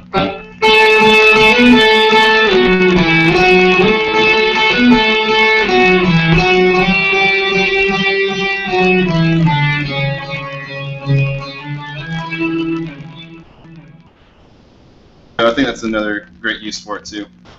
And then, you know, you got if you have like a Pog 2 or an old school Pog, you have the ability to blend multiple octaves. I guess you can do that in a micro Pog too, as well. But you know, you come into a setting like this.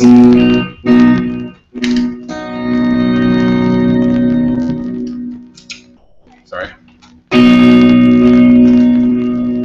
Find my preset. Okay, so this kind of has like your low octaves and your high octaves, and when you combine that with some reverb, some reverb and delay, it sounds pretty dang cool.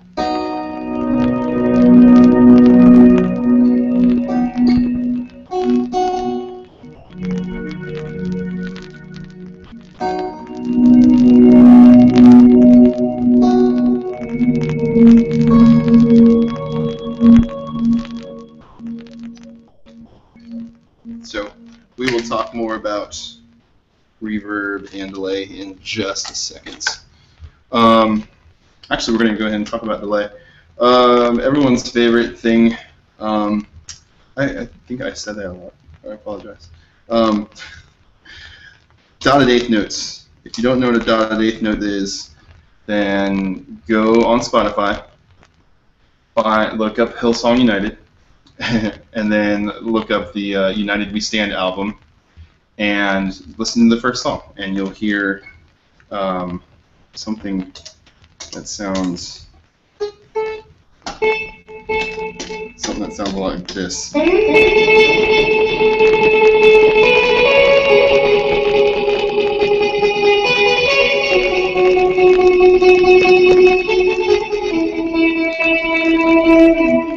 you'll hear something that sounds like this.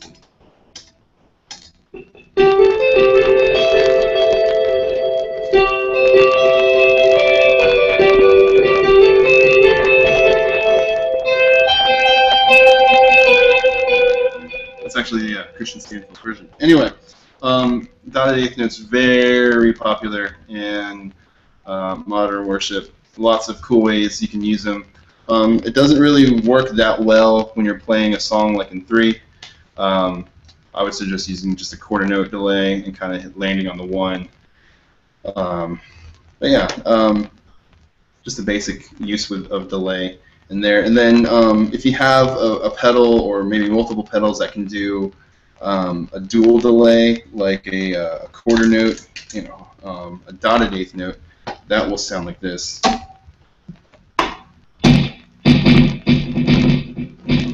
Sorry, I have another delay on. Here you go. And so those are cool for like just different delay effects. Edge kind of used that a lot in his playing, but it also adds a nice little dimension when you're doing swells. Because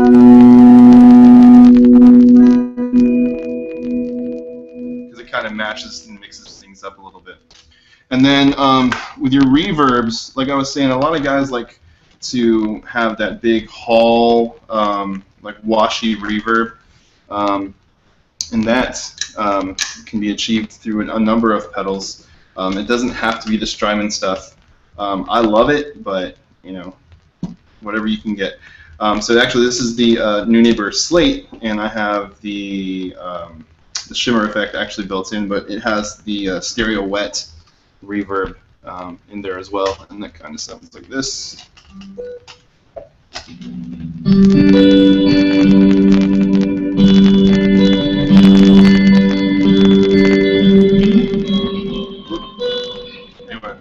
You would play better than me, but it has that really long decay. It just gives it a nice tone like that.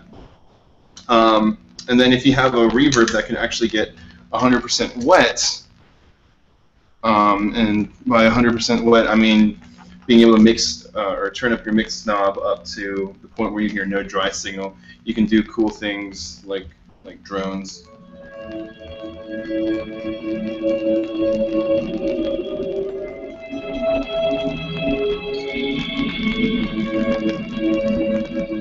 I'll touch on that here in a second. So those are just kind of some of the basics of what these pedals can do and what they sound like, and just some common questions that we get. So let's talk swells, because that's just fun. For those of you who might have seen the video already, there is a video on the Church Collective that I kind of walk you through just the basics of how to do a swell and what effects you need. In that video, I used an analog delay and a reverb. And so right here, I have an analog delay kind of enabled on this timeline. If I can press it, there you go. And that's kind of what that sounds like right there. For swells, you kind of want to have a higher mix with your delay. And then you can turn up the repeats a little bit, but be careful of oscillation and, you know, turn it up to as much as you need. I wouldn't overdo it. And then again, we can turn on that reverb and kind of make it as wet as you can. And all depending on how fast you're playing determines the level of your decay. So if you're going to be doing a lot of really quick switching, I wouldn't turn your decay up too much. But if you're going to be playing some slower parts, then you can probably have a longer decay. And the reason I say that is because the faster you switch, between chords with a really washy, long decay reverb on, the muddier it's going to sound. So it's great if you have a volume pedal. If you don't have a volume pedal, you can kind of do one of those quick turns with your volume knob. It's a little bit more tricky.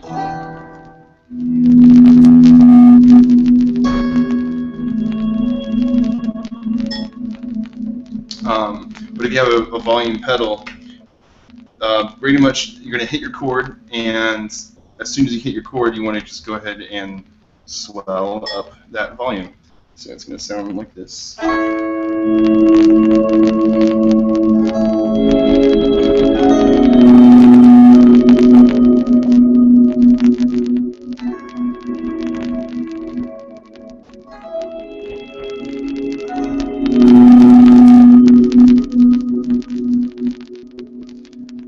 And typically when you're doing your swells, if you have like a 2-pickup guitar, you'll want to either use both pickups or your neck pickup.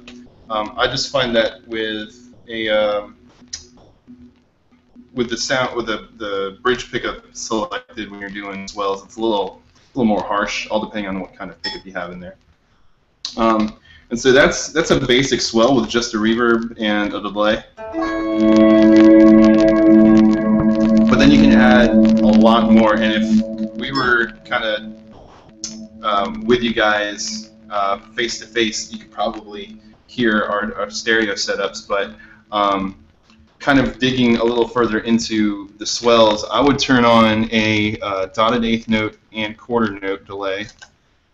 And then I'd also turn on my tape delay. So I have actually 3 delays going. And then I would turn on a washier reverb as well. And so I have a reverb going into another reverb and 3 delays before that, but that kind of sounds like this.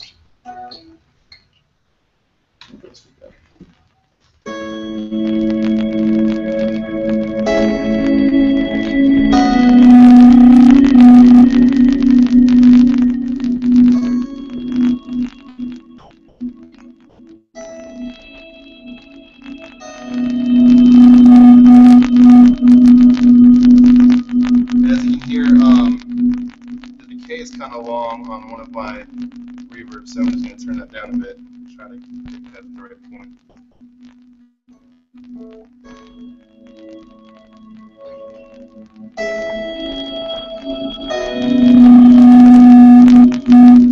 And so you can kind of hear like what kind of big washy sound and soupy sound it can make, and then again, if you add that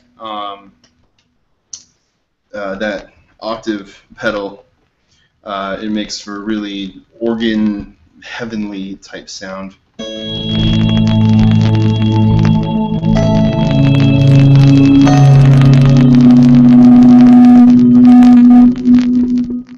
it coming through kind of muddy on your end? I just didn't know if it was kind of overwhelming. It's a little bit.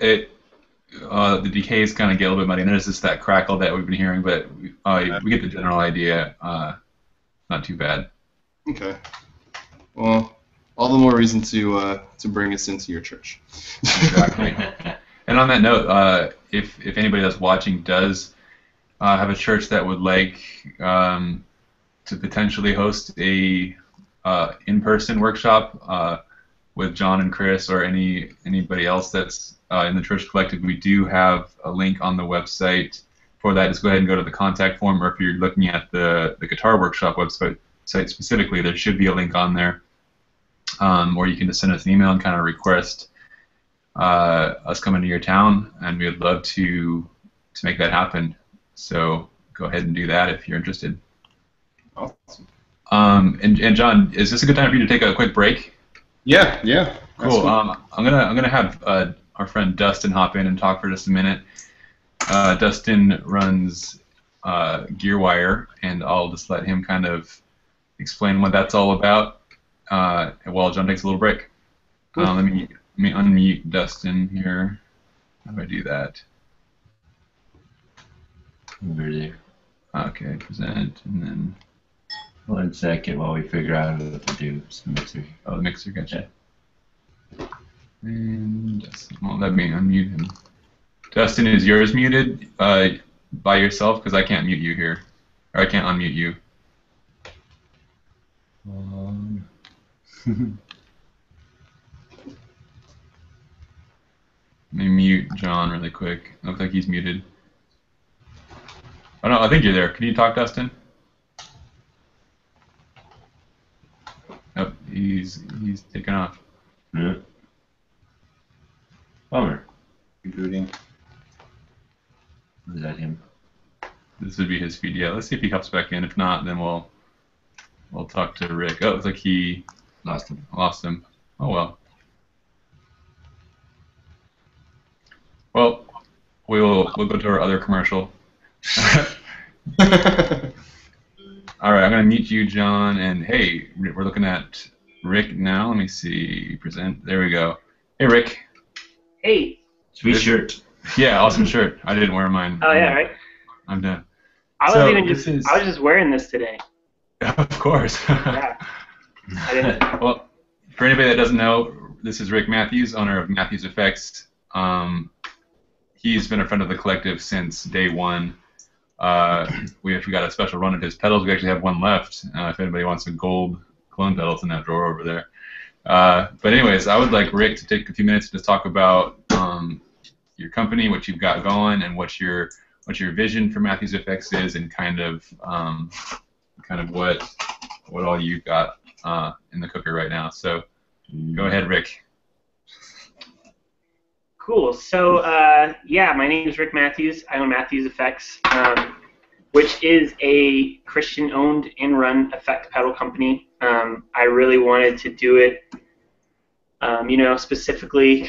I mean, not exclusively, but kind of specifically geared towards worship guitarists, because there's plenty of guitarists who are friends, or there's plenty of companies that are the friends of worship guitarists, but there's not too many that specifically cater to worship guitarists. So, I mean, some of my pedals, probably the most known one is the Clone, which, like they said, we do have a special edition gold one, which is pretty awesome.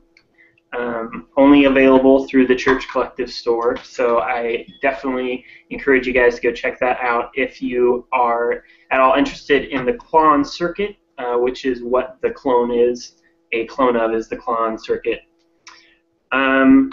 So yeah, like I said, my vision was to kind of cater towards worship guitarists and to create effect pedals that were original and unique and yet still affordable and accessible to any guitarist.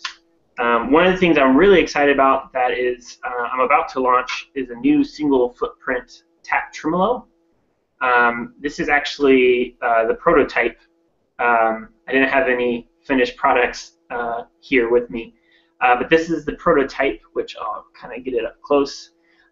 Gives you tap tempo control on board. You also have external tap control, true bypass, true mechanical bypass, 5 divisions, 5 waveforms, gain, tone, and depth control with top hole jacks. So really compact, really small, convenient for your pedal board.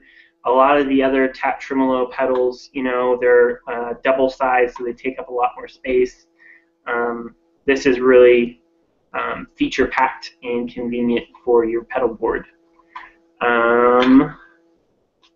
Let's see, one of my other well-known pedals, I guess, would be the Pocket Drive. Super small, kind of hard to see. Super small, convenient overdrive for your pedal board. It's a transistor-based overdrive, and what you get is volume and gain controls. The jacks are on the side, and with the knobs being on the side as well, it makes it really convenient for wherever you want to throw it onto your pedal board. Kind of a focus, as you saw with the top hole jacks, and with this guy, small pedal boards are really popular with worship guitarists right now. Something that's small, convenient, you can just throw in your car, run to practice, run to church service. So that was also kind of a focus, was make something that's really, we can fit as much as we can into a small pedal board. that's about kind of it. I don't know if there's any questions or anything that I could answer, or questions people have about circuits or effect pedals at all. Sure. Yeah, I'll see if any come through over here, and I'll let you know. And if not, they can check out MatthewsEffects.com. Yes. And find you on Facebook, Rick Matthews. I'm sure I know they love to talk pedals and circuits because we do it all the time. So yeah. That's where they'll take you out. Let's hop over to Dustin really quick. I know he's got to go here in a minute, so we'll just let him talk and see if we can figure out that mute situation there. Here's Dustin. Thanks, Rick. Yeah. All right, you there, Dustin? Yeah, can you hear me? Yep, we're good. Hello, can you hear me? All right. Yep, we're good. Cool. My name is Dustin, and it's good to meet all of you guys. John and Chris, you guys are doing a great job, as always. You can see me. Chris, it's for Chris. Just picked this up yesterday, or actually today. But, yeah, GearWire is essentially just another page trying to build community.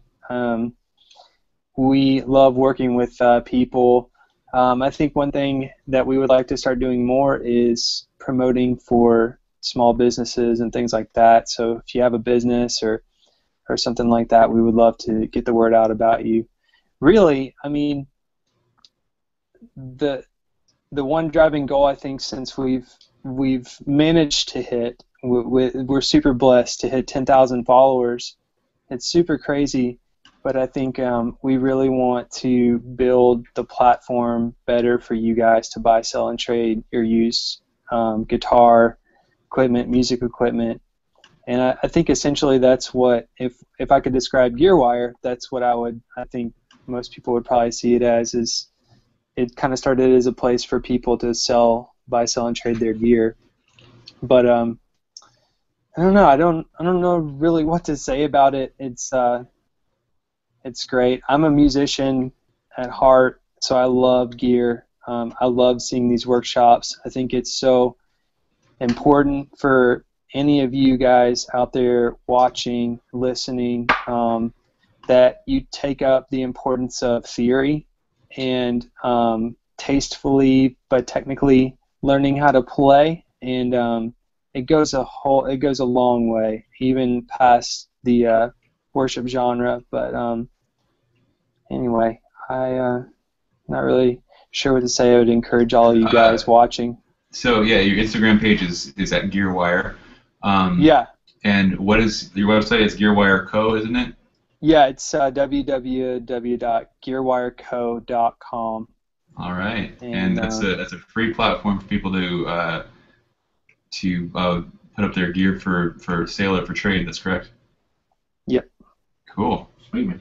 All right. Well, we'll make sure everybody checks that out. Thanks, Dustin. Appreciate your time, and we're gonna hop back to John and Chris here. Thanks, Chris. Or Dustin.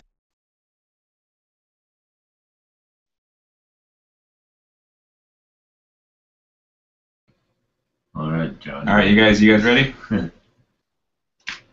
think you're muted. Hang on. I'm a bad switcher. Oh, come on, man. I think. There we go. Dustin will mute you. There we go. All right, we're back on with John. Check, can you hear us? Oh, I was trying to fake him out. Yep, I can hear you now. Sorry. Well, He faked me out. yeah. I was gonna say you better not be trolling me right now. All right. Well, I hope you had a chance to get some water. I hope you had a chance to get a towel and get that sweat off your head.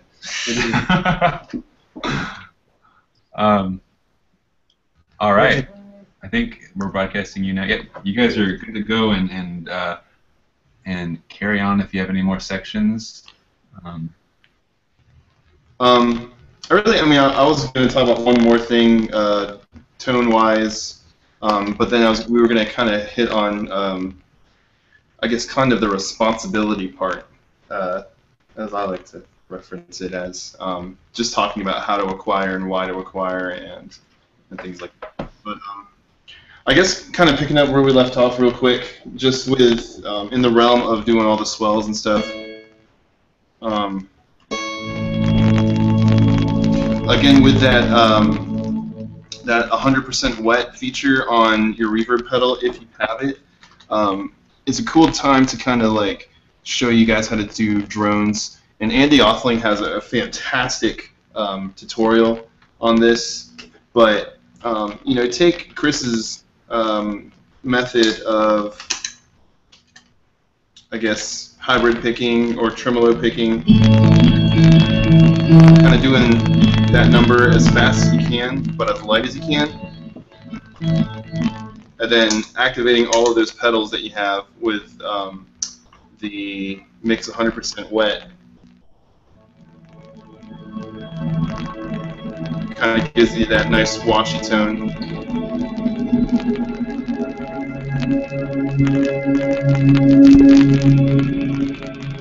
And you can just do that too on one string, just kind of with a pick.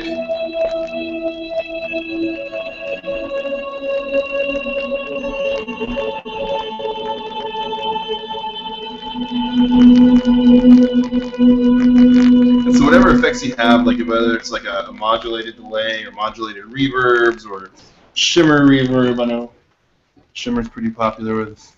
Wait, before you go on, I have a quick question. Personally, I noticed when you were just doing that fast picking there that you were picking up almost up on the neck or the neck pickup. Is there any significance to that? If you notice when you're hitting your strings, just kind of all in this area, it kind of gets more brittle and then kind of more, you know, thicker and I guess whole, kind of towards your neck. And so it's always, for some reason, I've always gravitated towards picking on my last fret, because also it gives me less resistance when I'm picking really fast. Because, you know, if I'm picking right in the middle of my pickups, my pick could actually fall deeper into that area and kind of give me a harsher pluck. But when I'm picking closer to this fret, that fret kind of stops me from going too far down, and I can keep that consistent picking tone, I guess. And so being able to have all that kind of going together.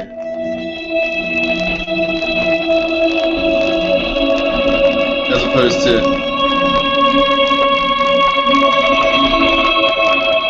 and then you have those opportunities where the picking might be too harsh at one point. So if you're just trying to do like a nice smooth, like tremolo pick or something like that, to me that's a good way to do it.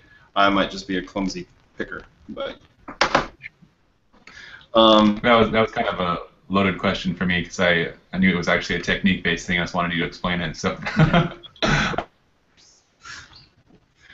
So, I mean, I could go on and on and on, and I would love to go on and on and on, just about different kind of techniques and playing and why I do things, but I kind of leave those questions up to all of you guys. And we kind of hit on something that's kind of close to us about gear, is just acquiring the gear, and you know, why we do it, how we do it. Because a lot of people are just like, yeah, how do you guys get all this stuff? Like, you know, if I only had a pedal board like that, or if I only had a gear guitar or amp or something like that, I'll never be able to afford it. You know, this isn't something that we just kind of like one day thought, hey, I'm going to get all this stuff and you know, blow all our our whole bank account and just get all these things. A lot of these things that we've acquired have been blessings, inheritance. And just a lot of time and research and patience in getting. And so I'm gonna kind of let you talk about kind of how you acquired some of this stuff, because I actually got a long time. a couple people asking on Instagram, like, man, you know, do you need all that expensive stuff, or how do I get that stuff? And there's a couple answers. You don't need all the expensive stuff. That's why I brought this Strat right here.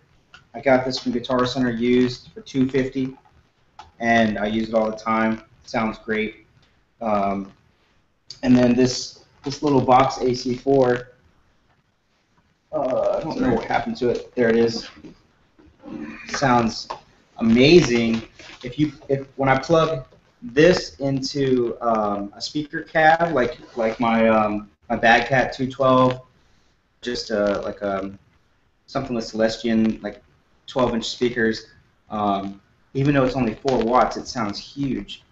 And they make a head version. I'm actually thinking about getting the head version because I'm just blown away how loud it is and how good it sounds.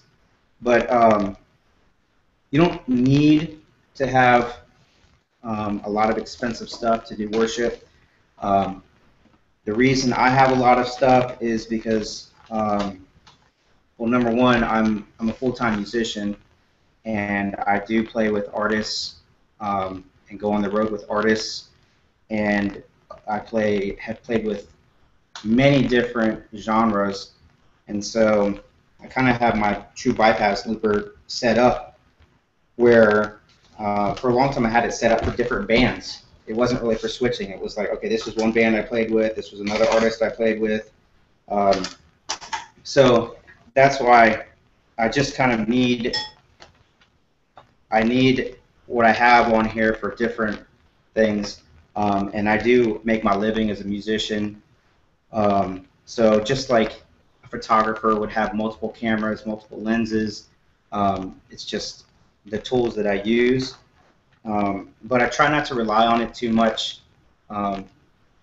And you can check out an article I wrote, 10 tips on buying gear, a couple weeks back, and it kind of came from John and I having conversations about how we got this gear, and we've got some tips. Number one, I try as much as I can to buy secondhand and used gear that's gently used. That way you don't get the hit. You don't take that hit from the store as much, and when you go to turn around and sell it, you don't lose as much money. Sometimes you can actually make money off of it. So, for instance, this is a Bagcat Black Cat 30R. Usually, at the time I got it, it was like $2,700, but I bought it from a studio who had used it for 1 week to record an album, and so they sold it to me for under $1,500. It was brand new looking, no scratches, no nothing. But right there, I saved $1,000. So if I were to resell it, I could actually sell it for that amount and not lose any money. So I try as much as I can to buy used things that are in good condition. I just acquired this. I actually traded a trumpet for this. It was sitting in my closet. And so my wife is happy and I'm happy. But you know, even my trailer trash pedal board, I got that used. That actually used to belong to Lance Gatch from Elevation, and when I got it, the flight case was, I mean, trashed up, but it still worked and everything was fine. So if you can, try to get stuff used as much as possible. Try to always sell something. If you're buying something, try to make sure you're selling something too, so that you're not just constantly putting, money's not constantly going out the door. If you're married, make sure that you are being honest with your wife or your husband about the gear you're buying, and the whole thing about buying something and selling something is something that kind of like an unspoken agreement I have with my wife. She's always like, when I say I'm buying something, she's like, okay, so what are you selling? And so just so it doesn't hit our bank account that hard. Another tip is do things like teach private lessons. Like I teach private lessons, and I give discounts to people that are at my church that are worship musicians. And if you do that kind of thing, or I don't know, do some wedding gigs, once a month or whatever, and put that money aside in a PayPal account or a piggy bank or whatever, and try not to touch your home income, so that you have it separate, and it's not something that's going to affect you and your family. Um, another thing, John, he is a graphic designer, and he barters with stuff. You want to tell him how you do that? Yeah, it's kind of like an old world way of thinking, but a lot of these companies that people are falling in love with are brand new companies, and so they don't really have the capital to be able to build a professional website or make any kind of promotional collateral or anything like that. So one day I was tweeting a company that I really liked, and I said, hey, if I make you something cool, will you give me this? And they're like, yeah, sure. What do you have in mind? And I was like, oh. And it ended up, we ended up actually just forming a relationship, which I think is way more valuable than the actual gear that I got. And I don't know, maybe to him, just a better connection with his customers rather than an invoice. And so, some of these small companies that are starting up, it's really cool to be able just to be a part of that. Not only just get the cool gear, but to have a hand in what they're doing. And so I actually work with about 2 or 3 companies, and one is a constant give and take. One was just here and there kind of thing. But yeah, I think what's really cool is the relationships you start to develop, being able to do that, and then they get whatever you offer, landscaping or tools, whatever you do, and then you get the gear that you need. And it works great too when it's something that you can do on the side that doesn't interfere with your relation life, your church life, something outside of work. It doesn't interfere with your marriage. You can just do it like early in the morning or late at night, and you're not spending any extra income that you might need for your home or your family, and you're able to get still get the cool gear. So for me, I have a big pedal board, but I think it's kind of catered to the style of music that I play. Outside of church and stuff, I am more of an ambient guitar player, and so I get a lot of the questions like, why do you have 2 timelines? It's like I layer things and I do all sorts of things, but buying the first timeline, I sold half of my pedal board. Buying the second timeline, I did sell quite a few things in conjunction with using money for my album. And so, just being smart about things and not, just kind of blowing your whole bank account or your savings on a pedal, because honestly, I mean, the hype kind of dies when when you get it. It's like, awesome, I got this pedal, and then you're just like, cool, I got to go do more important things now. And it's these things are just metal boxes with microchips in them. They're just pieces of wood, very finely crafted. But in the grand scheme of things, it's all material, and we need to be good stewards of our money, and need to be good stewards of what God has blessed us with, to be able to truly bless others. And so, if you're a full-time musician, then yeah, getting the tools that you need is awesome. If you're the weekend warrior, like most of us at our worship teams, then just be smart about it. Find things used, barter, trade, sell. The biggest thing is just be patient. I know when the Big Sky came out, I was actually on the Eastern Shore and I had no internet reception. I just saw an Instagram go by, and I was like, this is the pedal I've been waiting for. And I was like, Ashley, I gotta sell everything. And and I was just so impatient about it, and I sold all my reverbs right away, and I sent all my money to Strymon, and I was like, all right. But then I couldn't YouTube. I couldn't do things as effective as I wanted to on my worship team because I didn't have anything. And so be smart about what you need to do in order to get the stuff that you want, and really figure out if you need it, because that's a big thing too. Yeah. And then the most important thing to me is to remember that a pedal is never going to make you a better player. Right. it might enhance your sound a little bit, but it's not going to make you better as a player. The only thing that is going to make you a better player is to find a teacher or a mentor and take lessons. And to me, $500 spent on a year of lessons will make you sound way better than $500 on the newest Strymon pedal or whatever you have. So make sure. In my philosophy is you should always have somebody mentoring you, and you should always be mentoring somebody. So you should always seek out people that are better than you. In my case, I get up with a jazz professor who is from Berkeley.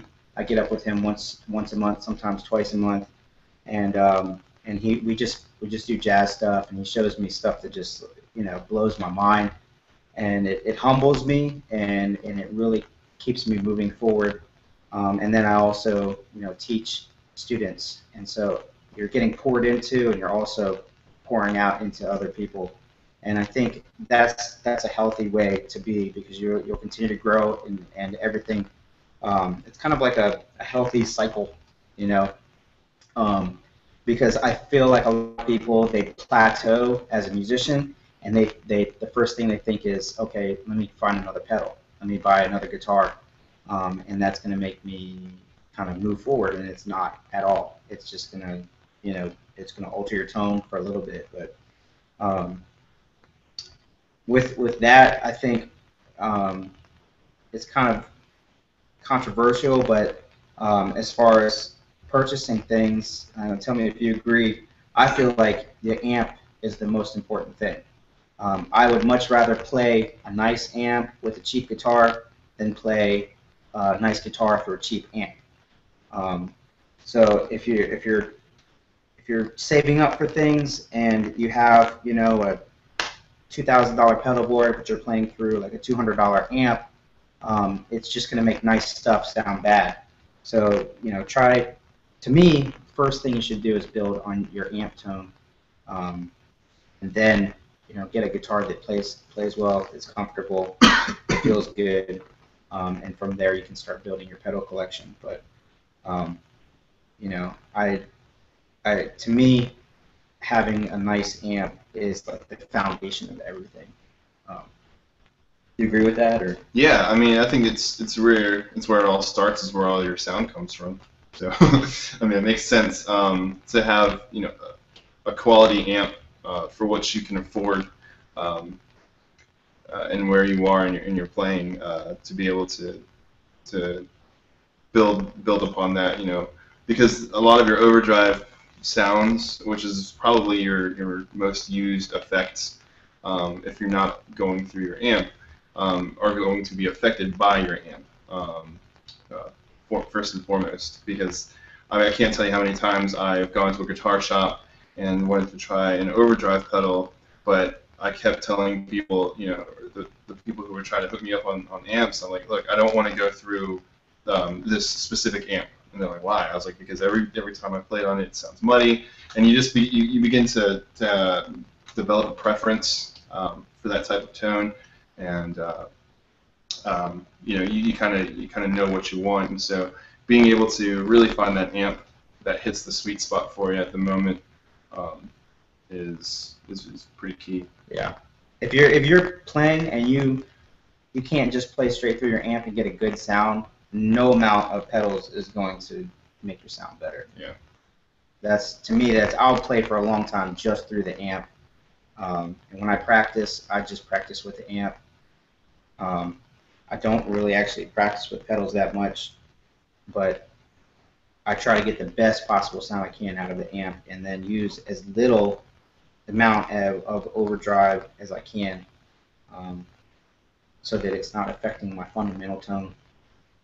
How about power supplies? People always ask us about that towards the end. Yeah. So this is the part where we lift our skirts. I think I got this offer. So this is the right way to do it. If you want to You probably want to go over to Chris's pedal board. board view. Yeah. Pedal board view. Okay, so here's. He says this is the right way, but it's It is the right way. Okay, so there's all my battle scars, if you can see that. But I have an MXR, I think it's called an MC403 power supply, and this came out before the Big Berthers? The Mondo. The Mondo. So I've had this for a long time, and this runs all of my pedals except for my big digital pedals, and then this Voodoo Labs digital power supply runs like my Strymon and my Eventide, and then where is it? Over here, I just have two power cables spliced together, running to that, and then it comes out the side of my pedal board. And so from there, I use I can't really lift it up right now, but it's a Furman. It's got 8 plugs on it, and it's kind of like a big surge protector / filter, built-in one. And I love them. I bring them everywhere just in case, like if you're playing at a club or somewhere that has really dirty power, it kind of cleans it up, and you don't get all that extra hum. And we kind of joke about this every time, but Sweetwater always puts them on sale at at Christmas time. They do like a 25 days of Christmas or something like that, and they sell it for like some ridiculous price, like $19. And every year I buy one. I just collect them, and I've got them all over my house. But I love them, and the cord's like 20 feet long too, so it's great. I know I'm buying one. Thanks. But they don't sponsor. Don't buy it yet. Buy it at Christmas. This is not a time. brand deal. Anyway, and this is the wrong way to do it. It's just actually not the wrong way. not It's the just a wrong way. different way. And a lot of guys are actually really surprised because they're like, you don't get any noise, and really I get little to none, all depending on where I am. But here is the messy truth. Holy cow. Everything is powered by a one spot. Everything with the Get out of here. with the exception of my Strymon pedals, which are ran on their given power supplies, and that just runs into a surge protector. So, you know. Well, now we know what you sold to get that second timeline. Yeah, you're right. Actually, I sold a cab to get that. Anyway, you know, that's how a lot of people can do it. I'm running through 1, 2, 3, 4, 5, 6, 7, 8, 9, 10 pedals off of that one spot. And I mean, you can hear right now there's really no noise coming from the power. So you know, for those of you guys who are juggling the thought of, do I buy another pedal or do I buy a power supply? You know, we've just shown you 2 ways to do it, and you can go your own way. Yeah. Craziness. I started off with a one spot, and then I just got to the point where I had too much stuff going on. Mm-hmm. But I recommend everybody just getting one, starting off with one, and if you don't get any hum or buzz or anything, then why not use that? Yeah. You know. Only buy something if you need it. Sounds good. Sweet. Well, is that it for you guys? I'm looking over here at the questions. Bring the questions, man. We love the questions. I know it's kind of getting late for you guys over there. Yeah. Now's the time for questions if you got them. Here's a couple of questions from Josh. Do you guys, what's your opinion on using an effects loop in your amp? I think it's great if you are using the overdrive tones in your amp. Otherwise, I don't really think there's a need to. So, like, for instance, this Newcastle has an effects loop in it. If I were to use exclusively the tone I get when it's cranked at a particular volume, then yeah, I definitely want to use my effects loops, particularly for my modulated effects and delays and reverbs. I wouldn't run overdrives through an effects loop. Some people do. To me, I feel like overdrives, octaves, and like compressors and stuff kind of belong in the front. You can probably run a compressor at the end too, but I mean, each is their own. But yeah, that's kind of my take on it. Yeah, Cool. My amp doesn't have an effects loop, so I just run everything through the front end. Yeah, I do. I agree. I mean, I think for me it's too much setup. I have an effects loop in my amp. I've never actually even tried it because it would take so long for me to unhook everything and put it through there. And it's kind of one of those, for me, if it's not broke, don't fix it. So I like the way it sounds in the front end. So, but there are valid reasons for doing it, and if you're not sure, you might as well try it, especially if you want to have an excuse to take all your stuff apart. So.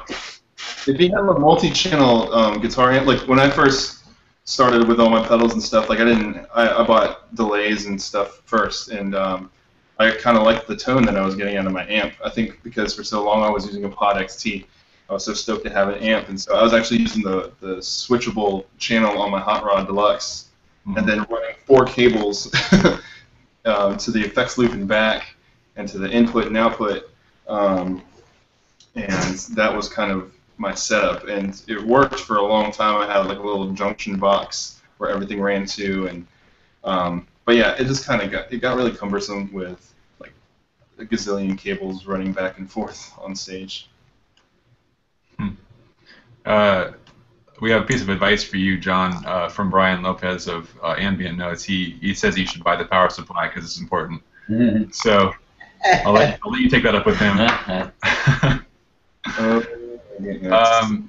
I think that's about it. We have if you guys are done, we have a couple of notes. Let me hop over to the Ben and Ryan view. First thing, for those of you watching live right now, and for those of you who will be watching it throughout the week, we set up a coupon code for the Church Collective store. Use the code WORKSHOP for 15% off your whole order, which includes all of our new sweatshirts, our new T-shirts, includes this pedal. So just a way for saying thanks for bearing with us, for watching this broadcast, for being part of the audience. There's been a good number of people on here. It's been exciting for us and a new territory for us. So we just wanted to say thank you. We want to offer you that code to get yourself one of those shirts that a lot of us are wearing, or one of those tins. We have a few left. I'm kind of getting low, but I'll get some new ones. Got a few picks on there, stickers, all that stuff. So it's a great way for you guys to support things like this, things that we're doing, and just help us to grow. And we've got some more exciting things coming up. Ryan, you've got something to share as well. Yeah.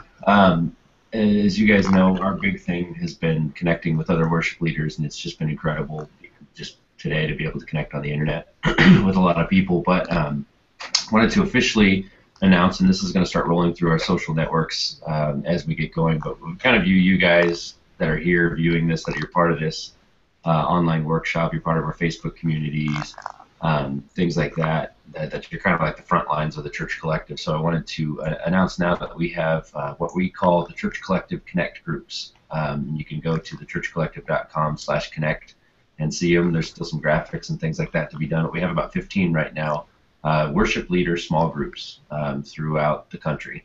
And the whole idea is you can just get together for coffee. I've done a couple in my local area. We've just gone to the coffee shop and hung out with some worship leaders. Other guys are going to hang out and play guitar.